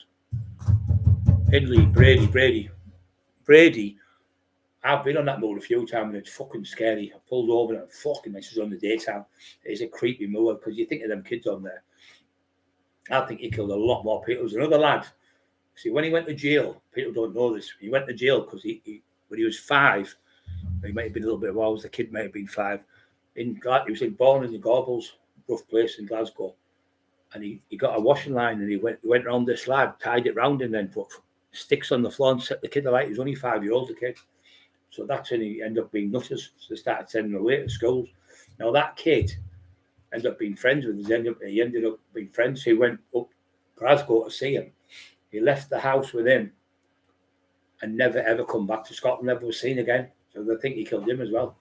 But obviously they couldn't prove it. But he went with Brady and was never seen again. He was another one, that other fucking lunatic. Remember him? I remember being in the house that come on. Moswell Road, I think it's called, in London, where he was in the army, and he was a social worker, not social. What you sign on the door? What's it called? Social service? No, social. What's it called? Fucking job place we call it. Unemployment thing where you sign on. Anyway, what he used to do, he used to have, he was gay. He used to get people at the train station, talk like say young boys have run away from him. I've got you swinging, stay at my house, and he'd have to take them home. And he'd sit there and he said, well, why did you kill him? He said, I was trying to watch the telly and he kept snoring, so I just strangled him. I think he put a plastic bag on his head and killed the kid, about 16-year-old. And then he used to take all the clothes off them, put them in the bath, wash them all, then dry them all, like you've got a kid. put all their hair out, comb their hair, and put them on the chair and sit there and go, good, this, innit? Good film, innit? And they'd be talking like the dead body as if it was talking back to them. Fucking Nielsen, he was called. I don't know, I forgot his first name now. He did it and he got caught because he was doing it. It was the same MO that catch him in the end. But what he used to do is when they were getting rotten, he had them on the floorboards, they'd dig them up and have sex with them. They used to take them outside and he used to put rubber tyres for the smell so he couldn't smell. Dennis Nielsen, that's it. So they put him on a fire and he put the rubber tyres on so the smell would take the scent away of our dogs coming to eat something. And that's how we got rid of them. But when they were in the manhole covers, we went in there and they were digging, he went, there are bones there. And anyway, they phoned the police and it was this part of your neck here with the bones in there. And then they said this is a murder thing anyway. They got him. Was he a policeman? I don't know if he was a policeman. I think he was in the police. Might have been a policeman. I think he was a policeman. He was in the police and then he worked for the Dole. I think it was the Dole he worked for. Where he signed on. Yeah, he's fucking horrible. I was in jail when she come in, that horrible cunt. I was in jail. I was on A-wing, with a non-swing where the nonces were, but you get on there as well. It's GOD, it's called Good Order and Discipline. The nonces were in the bottom and I was on the top. And I could see over the prison, but I could see a few girls and that there, but I couldn't see her. So I got told by the screw, got told there was a big, massive commotion, all these cars, come. And we were in one side of the day. I was in the block, solitary confinement, like solitary GOD, Good Order and Discipline, it's called. So anyway, we'd chat and talk to each other and everything. There was one girl and she was Indian or Pakistani. Her husband kept beating her up all the time. So she decided, I'll fucking stop him. I'll just set his feet like. So she poured a gallon of petrol on his feet. Fucking bed went up and killed him. She got lifed off. She got about 20 years. Yeah. Jimmy O's funny, yeah, he is, mate. So she got us in. So that Brady came in. So there was this woman screw. And there was another woman screw talking to me. Because I used to go in this big fucking cage. Used to let me out, put me in a cage. Because I was in there, solitary. They go out in this cage. We're on shadow boxing in the jail. And the lads go on, big bride, be shouting the windows at me. This was in Durham about 1991, I think it was. Anyway, I think it was 91. She was in. She got brought in. She'd fell and broke her hip or her leg. And she got brought in. Anyway, ambulance coming, all that shit. The fucking whole place was like a lockdown because she was obviously, she was in Lord's, I can't remember his fucking name, not Lord Luke, and he's the one who went missing money. She was in with this Lord, some fucking, I think he was shagging her, to tell you the truth, fucking weirdo. Kept getting her all sorts. Anyway, in the prison, they'd have like an extension cable, and maybe they'd put it on there, put it on for the telly, the lads to watch it down and take her off and wrap her up, and put it away. So she had 3 of these extension leads all the way through the passages and everything to where things. She had a phone on a fucking table, a proper phone. She had a phone outside and everything. And she was in there. And the woman come in and said, "You're not having that," and turned the telly off. So anyway, she phoned this Lord, whatever. The woman got the fucking suspended. I don't know if she got the sack then, but she got suspended and moved to another jail because of her, because of the power of this Lord fucking thingy. So she was in, I can't remember his name. He used to follow her everywhere she went. He used to go and say it wasn't their fault. I think she was the orchestrator of it all. I really do. I think she was fucking evil. We know 2 people like that, don't we? We know 2 people just like that. Block drains, that's the one, son. You're right, James Jameson. I know a little bit, don't I, about stuff. Oh, thanks. Yeah, well, even on there, you see his own children, don't you? That daft cunt, he went, "Oh, that was made up for that was only made up. That was all set up." Because Jimmy goes, he was horrible to his kids there when he was hitting his kids and shouting at his kids. "Oh, that was just made up just for the documentary." Now, you know yourselves. You wouldn't make something up while you're hitting your kids, whether you're a hardest man going or whatever. You wouldn't put yourself, I don't want to put that up, change that. It wasn't made up at all. It was fucking real. It was filmed. That was him. He was fucking mental. And yeah, he's doing another book, another one called fucking from Liverpool, Dirty Showers, Delroy Showers. Another fucking nonce, you dirty cunt. Another nonce who raped kids in jail. This fucker here, right? Tinfoil's written another book on another nonce. Pertalaki used to hold them down. Emma was telling me because she lived in Liverpool for 6 years. He used to go under the beds, Pertalaki, grab them. You tied under the bed, grab them and hold them down while Showers used to fucking have sex for them. raping the kids. And he's done nothing. He's obsessed with paedophiles. So he tells this on Jimmy O. He goes, oh, well, what happened was Dennis Flint. Now, Dennis Flint's got a moustache, and he's in the thing with the tinfoils, like a emblem, because he worked for the BBC. Now, he said, this is tinfoil. He went, oh, they used to have orgies. They used to go out. He said, what happened is Delroy had loads of money because he was a heroin dealer. Fucking scum. Lowest you can get. Paedophile and heroin dealer. You can't get any fucking lower than that. Lowest of low. So he made loads of money doing that, and he got a car business, and he worked in Scarborough. You know, Scarborough's where Jimmy Savile's sister was from. So Jimmy Savile used to go once a month to Scarborough. He was a bodyguard for Jimmy Savile, Sykes, and Delroy Showers. So Delroy Showers used to give him death sick because he had a massive car business. He used to import cars from Russia, I think, and Poland and stuff. And ladders, I think, were the old-fashioned ladders. And he'd give them to people for so much money, or if they didn't pay. Thank you, brother. God bless you all the well, Rob. I hope you're okay, Rob. Don't forget to hit the like button, Rob saying. So he would then go out and collect their debts for Savile. Savile would have debts as well, and stuff, because they'd lend money out to people and stuff. So he was a bodyguard for them. But they used to have this Dennis Flint, Dennis Fletcher or Dennis Flint, with the football call him, went for the BBC. He said, then Jimmy Russell, well, it didn't take a rocket scientist, Jamie, to work out what Dennis Flint was doing. We all know he was bisexual, gay, whatever. He was having orgies with young boys living. They used to have a big place to get young kids in about, say, 18, wanting to be actors, 19, saying, oh, if you do us a few rude films, we'll get you into EastEnders or whatever the fuck. What wasn't that? I'm just saying that just to let you know the story.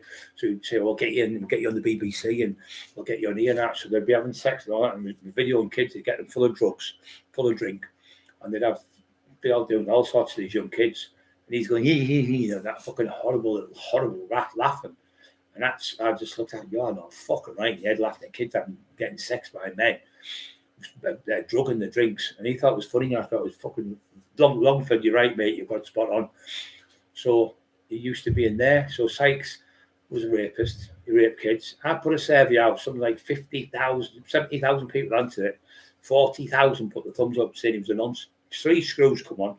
One worked for 37 years in Armley, not done. He worked in Armley, he worked in Liverpool, and he worked in Strangeways. He says, I was 37 years as a prison officer. He said, every single thing Brian Cockerill's telling you is the truth. I worked in them 3 jails. He said, he's telling you the truth, and there's a lot more I could tell you about him as well.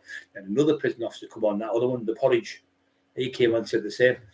He was known for it. He was a known fucking nonce in the jails. So he's written another book on another nonce. Because who in the right man would write a book on the nonce? And who the fuck in the right man would buy a book about a nonce? Because Asher certainly wouldn't. And that's why no one's buying his books. That's why none of his books, there's not a thing on he's put a thing up saying all my books are up. No, they're not. What you've got up, you've got a couple of books on audio with Sean Atwood. Your book company's gone. 3 Bellingate Pontefract is gone. Warcry Publishing, Warcry Press have gone. Your boss, Rob Brenton, is gone. He sold the shop. He sold his Rolls Royce. He's gone. You've moved away from there. You've gone. You've been repossessed. He's got out he sold his house. They've all gone. So they're trying to open another company, I think, because they've gone bankrupt. So Sean Atwood said that, 8 months ago, he said, Jamie's ruined the business. He's been getting the money off certain people to pay you lot, and he hasn't been paying yet. They had to give Terry Dicko 1,000 bucks back for his books, what they owed him. I've got my book back. My audio book's down. You can't get it. So what he's got the Lee Duffy books. Carol and them can't get them because obviously Lee's not alive. But because we're alive, Paddy Maloney's book, I think, is up on audio. But Paddy had to buy his own book back. He robbed Paddy as well. So the other one is gone. The Boys to Champ which is can't remember his fucking name. The old man who passed away. I can't think. He's gone mad with me. I can see him sat here now. Anyway, he's gone, and his book's been given back. So Sean's got a place called Giddify. So Tinfoil's trying to pretend here it's him at Giddify. Giddify's Sean Atwood's company. So Sean's letting him do the books on there for audio, but they're not paperback books. None of the paperback books. Only the ones he's got is the Paul Sykes one, the Lee Duffy ones, and the one about I think it's I think it's Roy Shaw one. I think there's about 4 or 5 books he's got, and no one's buying a fucking thing, not a penny. He's put the books up from 15 quid to 4.99 now. The other week, the other books what he's got up, the ones that have gone obsolete, have been put down to 0.000 pence. I said to them, Lee Watley, and another book company who talked to me today, said he's done that because the taxmen are on them, so they'd rather give it away than actually, because if they don't, it'll be up there so they can hit them for the books what they owe them for. But it's too late anyway. Now I said they've already been doing it for about 12 years, not paying anyone. So all that time, all the lies he's been spouting, the court case, I already showed you all. You already seen the court case and everything. So if I was lying about this, right, why have all them books been taken down? Why is Terry's book been taken down? Why is my book gone? Why is Marty Joseph Turner's book? That was it. And why is everyone else's book gone? The only books you've got is audio books. You've got a couple of books up, and that's because they're showing that was been kind to you by putting them on audio. But you've got no paperback books. I'm in Liverpool, aka was scary, I believe. Yeah, you have hi Rob.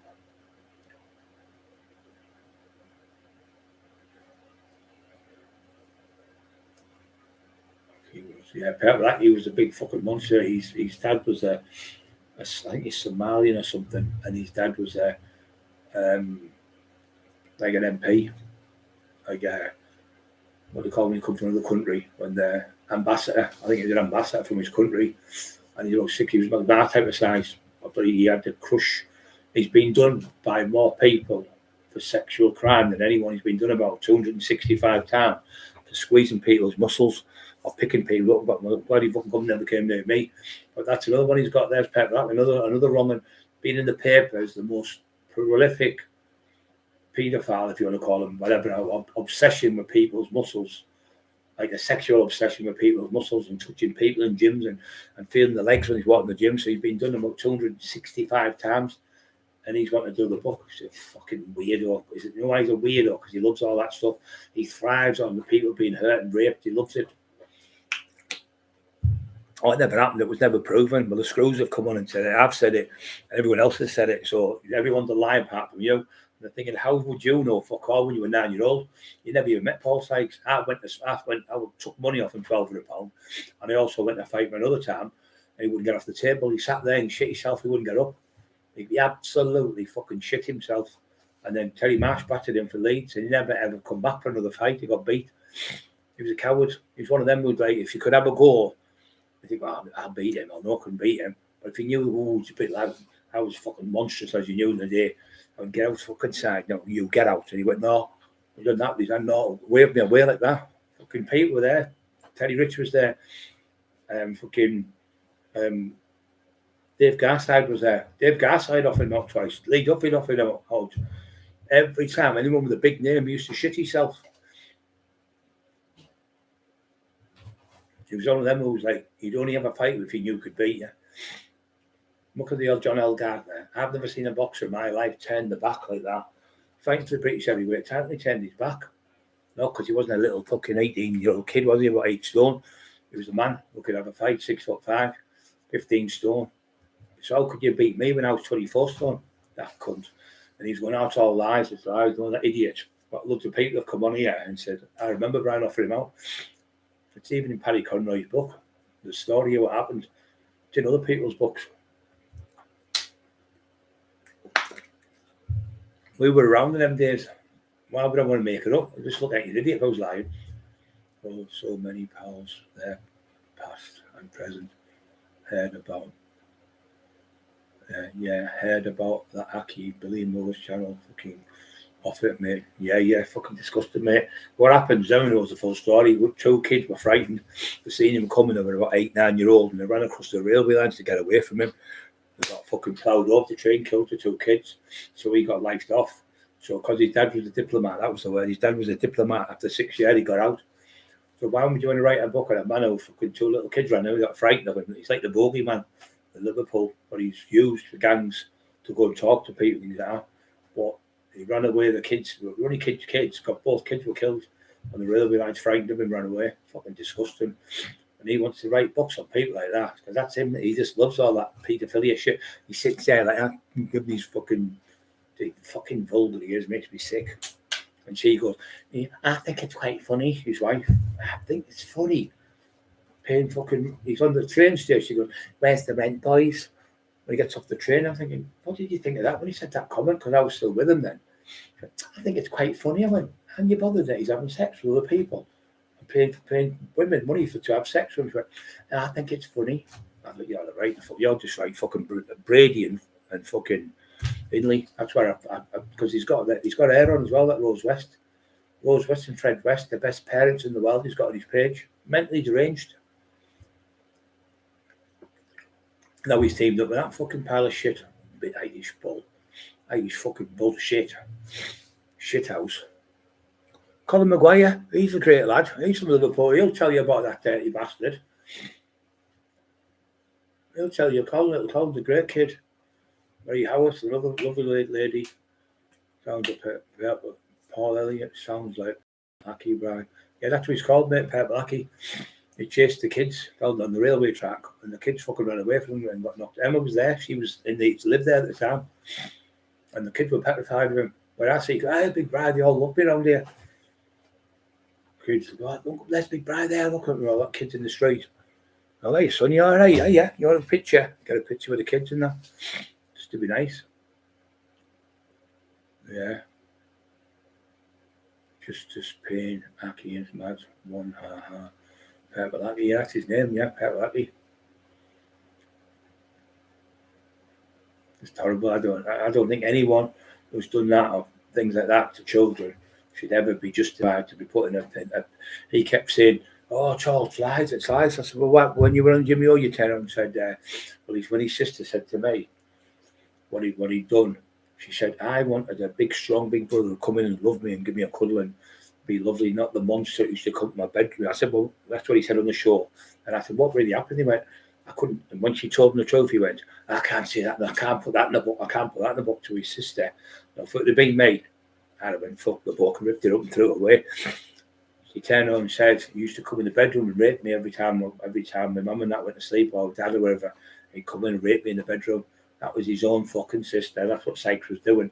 And you knew, tinfoil, and you just, that woman, you said you'd give her 50%. She gave you the photographs. She gave you all the stories. She gave you everything. You didn't write that book. That book was written, Sweet Agony, by Paul Sykes in 1974, I think it was. And he won the Kessler Award. You stole the book off his sister and got it signed over by a dodgy solicitor for £200 because Dale Brendan Hyde was working at the office at the time. And you and Rob Brenton got that book. And it wasn't written by you. It was written by Paul Sykes. So you steal people's work. You're doing the same with this Ripper book. What you're going to do is you're going to read on Ripper. There's been something like 180 Ripper books. You'll just read 3 or 4 and put your own spin on it and make your own shit up like you're pretending he's from Middlesbrough now. Jack Ripper was never from Middlesbrough. You're full of fucking shit. No one's ever proved where he was from. He was a Crimean doctor. That's what they said. And now he's saying he's from Middlesbrough. Fucking deranged. Totally deranged. So she, what you call it? She said, okay, then he never gave that woman 1 pence, not a penny, kept the fucking lot. Yeah, he's a horrible weirdo. Another weirdo. Said, well, he's a weirdo, isn't he? A weirdo, right? About Hi, Paul Duffy, all right, son. Quaver. He's Scottish. I've asked my mum about him, and even she said he was alive when she was growing up. Yeah, he was a fucking wrong one. Right, the railway lines. Yeah, I was right.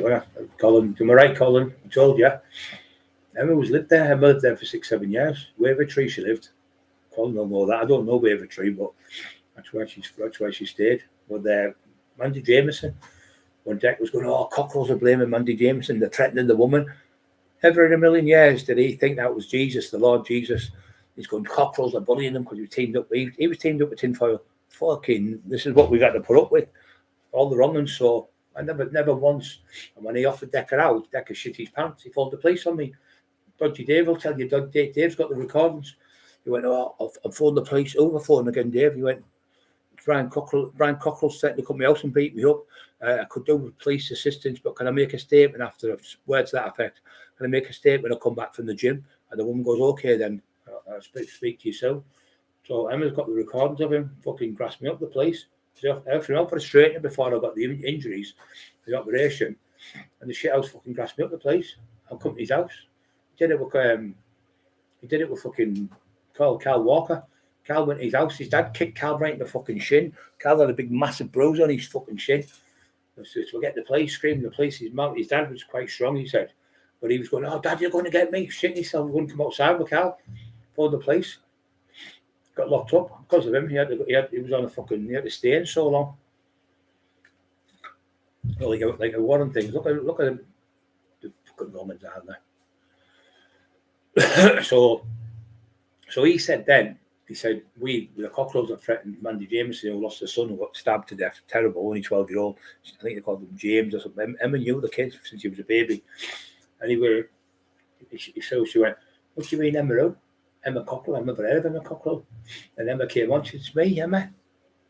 "My Emma." She's nearly crying, Mandy Jameson, on the thing. She said, "Emma's my sister." She was like my sister, being known her for 6-7 years.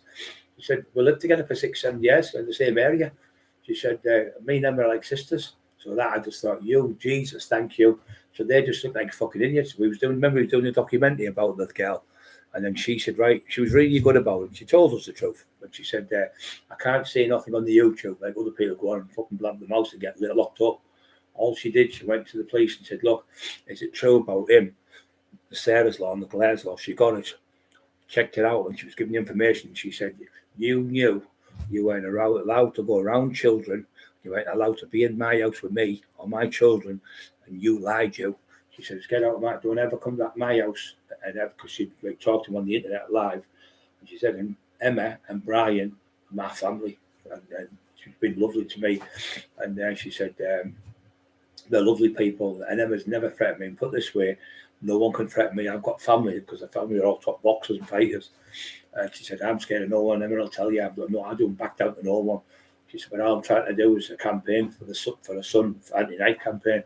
And she just said, "I love you, Emma and Brian, keep fighting the fight." And that was it.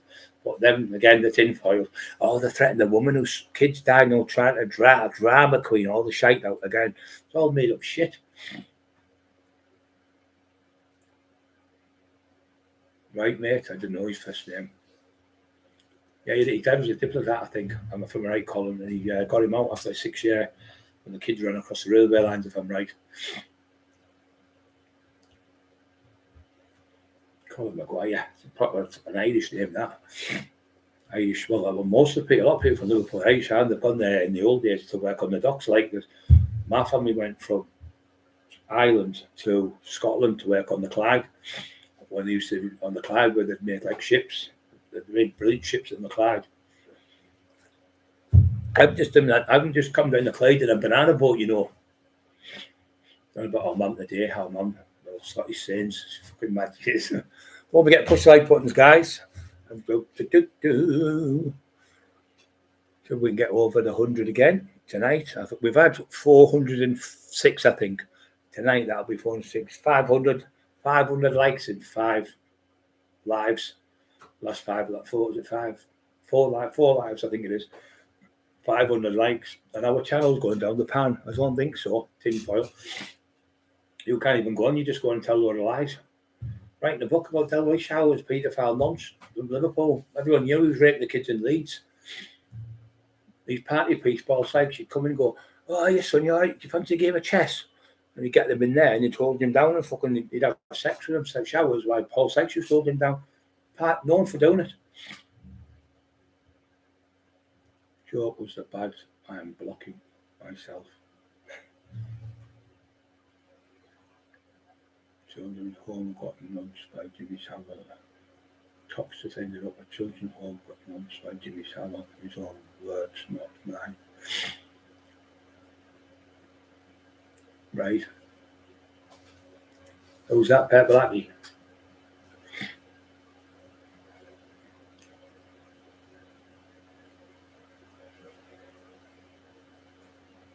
Yeah, you get those fucking writing books on more nonsense because he can't go to some top villain, can't go to some top celebrity. He has to get the fucking dregs of the fucking gutter to go in the book. Jack the fucking rapist from Middlesbrough. fucking 144-year-old murder. He goes to London on a 1-hour Ripper tour. The fucking French and Belgium and the fucking CIA, the MI5, MI6, fucking the top fucking like James Bond people, the fucking Metropolitan Police, the French fucking police, have all had a go to try and solve Jack the Ripper's murder, and all these historic masterminds over the years have tried to do it, and no one's found Jack the Ripper. But him, he goes on a 1-hour murder tour, and he's found fucking Jack the Ripper. Jack the Ripper's from Middlesbrough. Fucking Middlesbrough, of all the places in the world. Probably lived next door to his mum and dad. What a fucking bullshitter. Jack the Ripper from Middlesbrough. I can't stop laughing. Everyone's fucking crazy. Yeah, and when they found him, he was getting on the boat. He's getting on a boat. And they said, they found a hand on a bag. You know them bags on his clipper ships. Clipper ships were like ships where they would bring them, like people to go to American person that, and they'd had like clipper ships where they'd race back with all the, you know that saying, not for all the tea in China. Well, there'd have maybe 4 ships coming from China with the tea on. Now, the first ship in the dock would get the most money. So that'd get 100 quid. The next one would get 75 and so on and so on. So the quickest ship back, so they used to have like top sailors and that doing them so they could get the best money. So that's not for all the tea in China, that saying. So they come back with the tea. So he's saying he was on a clipper ship, and the clipper ship doctor's bag was found on there with a hand in it, and the not the hand, not the hand, the doctor's name was in the bag, and he was from Middlesbrough. Fuck off. So you're going to be a murderer. He's killed 5 women down in the biggest fucking city in the world. London was the biggest city in the world then. Nowhere was bigger than London. New York and London, they were the biggest 2. Capital of the fucking world, London. Massive. So London's the biggest city in the world. So the Ripper has killed 5 women. He killed 2 in one night, and he killed the other 3. He got them from here to here. And there was a saying, a lot of people thought it was a Polish, not a Polish Jew. A Polish Jew butcher, that was it. A butcher, but he was Polish, but he was Jewish as well. So there was writing on the wall, Jewish writing on the wall, and went the writings on the wall. And they used to think that, but that was done by the police. I think that fucking as if to say they're going to catch him, but they never caught Jack the Ripper. And Jack the Ripper never ever cut anyone's hand off. Jamie, you've got it wrong. He gutted women from there to there. It was all women prostitutes. That's how he killed them. So you're telling me Jack the Ripper got off with these 5 massive fucking murders down London with the elite police force everywhere, all over looking for him, and he makes the biggest mistake in the world by leaving a fucking, I'll just put me back on there with my name and address in, and I'll leave a hand in it. Fucking, just shit. Still hasn't told us where he's from in Middlesbrough though.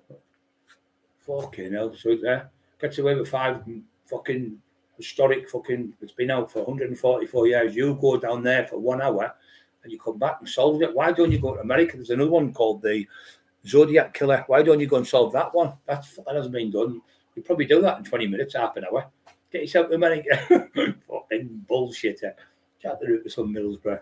If you said Australia or fucking Greenland or something else, it wouldn't be so bad. But it would have to be the same towns where he lives. My granddad's from Dublin, dad's from Manchester. I was from Birmingham. Yeah, but your fucking dad wasn't Jack the Ripper, was he? You tell me that, I'm going to tell the computer, we'll throw the computer out the window in a minute. Yeah, we're fucking bullshit. Fucking Ripper tour, and I was Ripper tour. You come back, national treasure. Jamie, my name's Jamie Daniel. I'm going to get you, Brian. I'm going to knock you out. I'm going to school you. Fucking voice goes through, you know. People like, older people like, his voice, get it off, he's just beheaded. Fucking hilarious. Right, guys, I'm going to shoot in a minute. 48, 49, 50, 60. Colin, have you got any questions to ask me? Because our friend's nickname was the Devil, Fish Tax Dealers.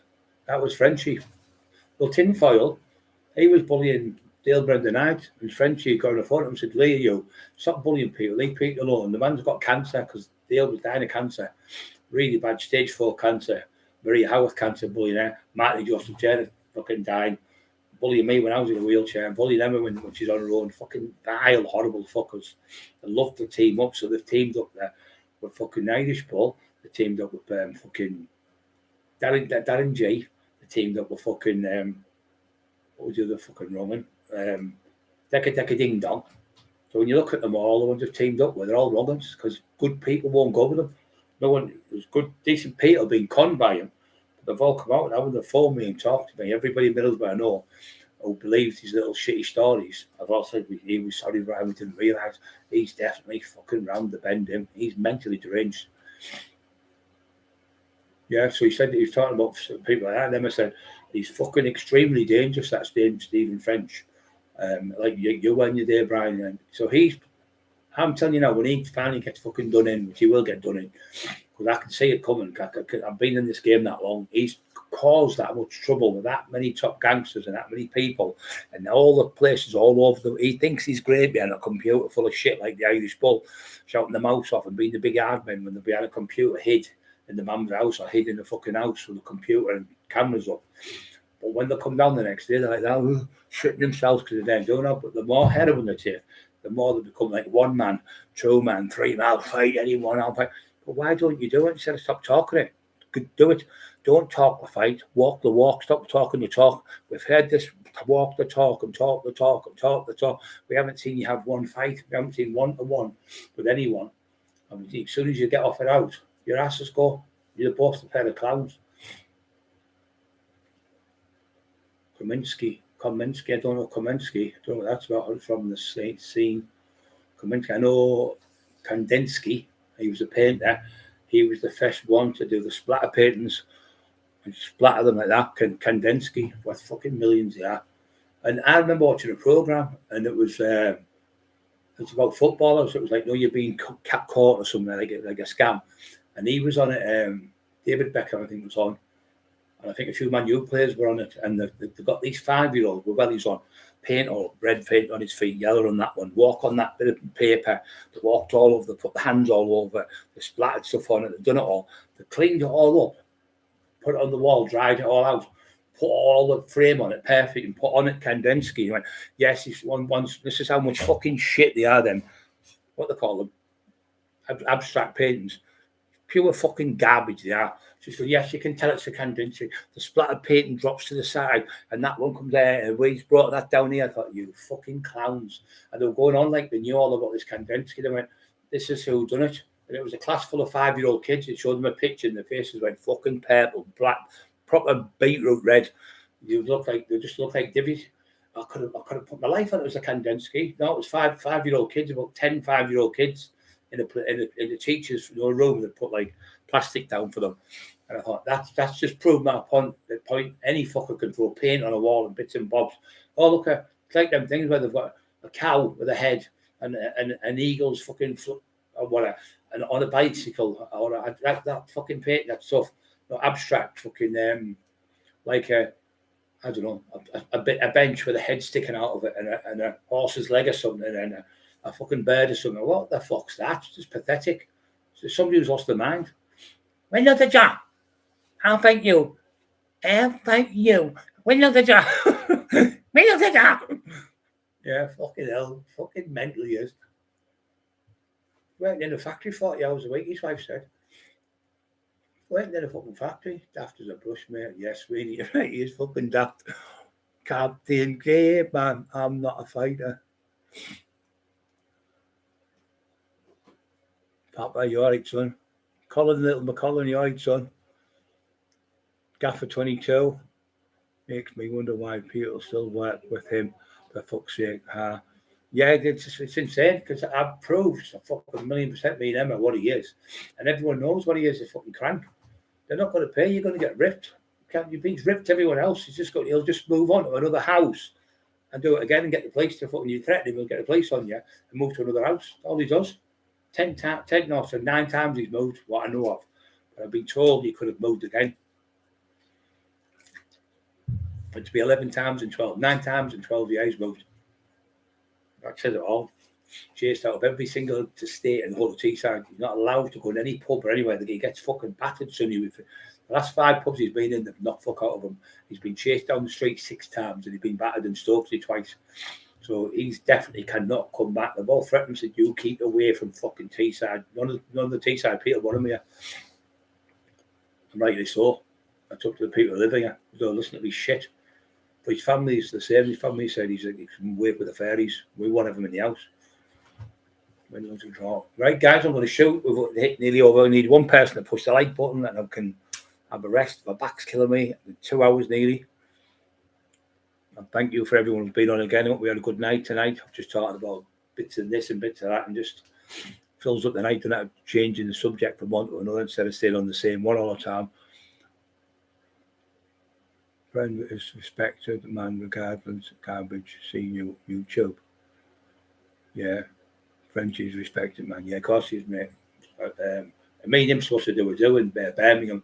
Me, him, Big Joe Egan, Frank Bruno, and fucking Mayweather's dad. Floyd Mayweather's fucking dad was there. I couldn't go because of the injuries I had. Fucking gutted. But yeah, we got called off in the end anyway with a COVID on. It was at Birmingham, big massive do. Yeah, it was good. I'm going to be doing stuff for them. I'm going to get better with Frank Bruno. It'd be nice to do it with Frank Bruno. I've never met him, but it'd be great. He's good friends with Matt Legg. Right, guys, I'm going to shoot. Thank you for listening to me, and I'll see you again tomorrow. Don't forget to be positive. Think positive. Fuck that negative shite. Somebody says this, and he said that, and she said this, and he said that. Listen to somebody like your mum and dad, somebody you know, your brother telling you, and you do say you're on drugs, and they're trying to help you. Listen to them, yeah. Because he said, she said, Margaret said, Anthony, Tony said, Johnny said, fuck off. It's all bullshit. Unless they come to your face and say it, you don't have to do nothing. Right, here we go. See if I can fix this with Fesco. Yeah, I've done it. Bye-bye. It's gone off. What come off? Get up there, yo. Sound to that? No, I can't get that bit there. It's gone off. It's not working. Can't do it. Fucking drives you mad. You need a new battery now. That's what it is. Really, yeah.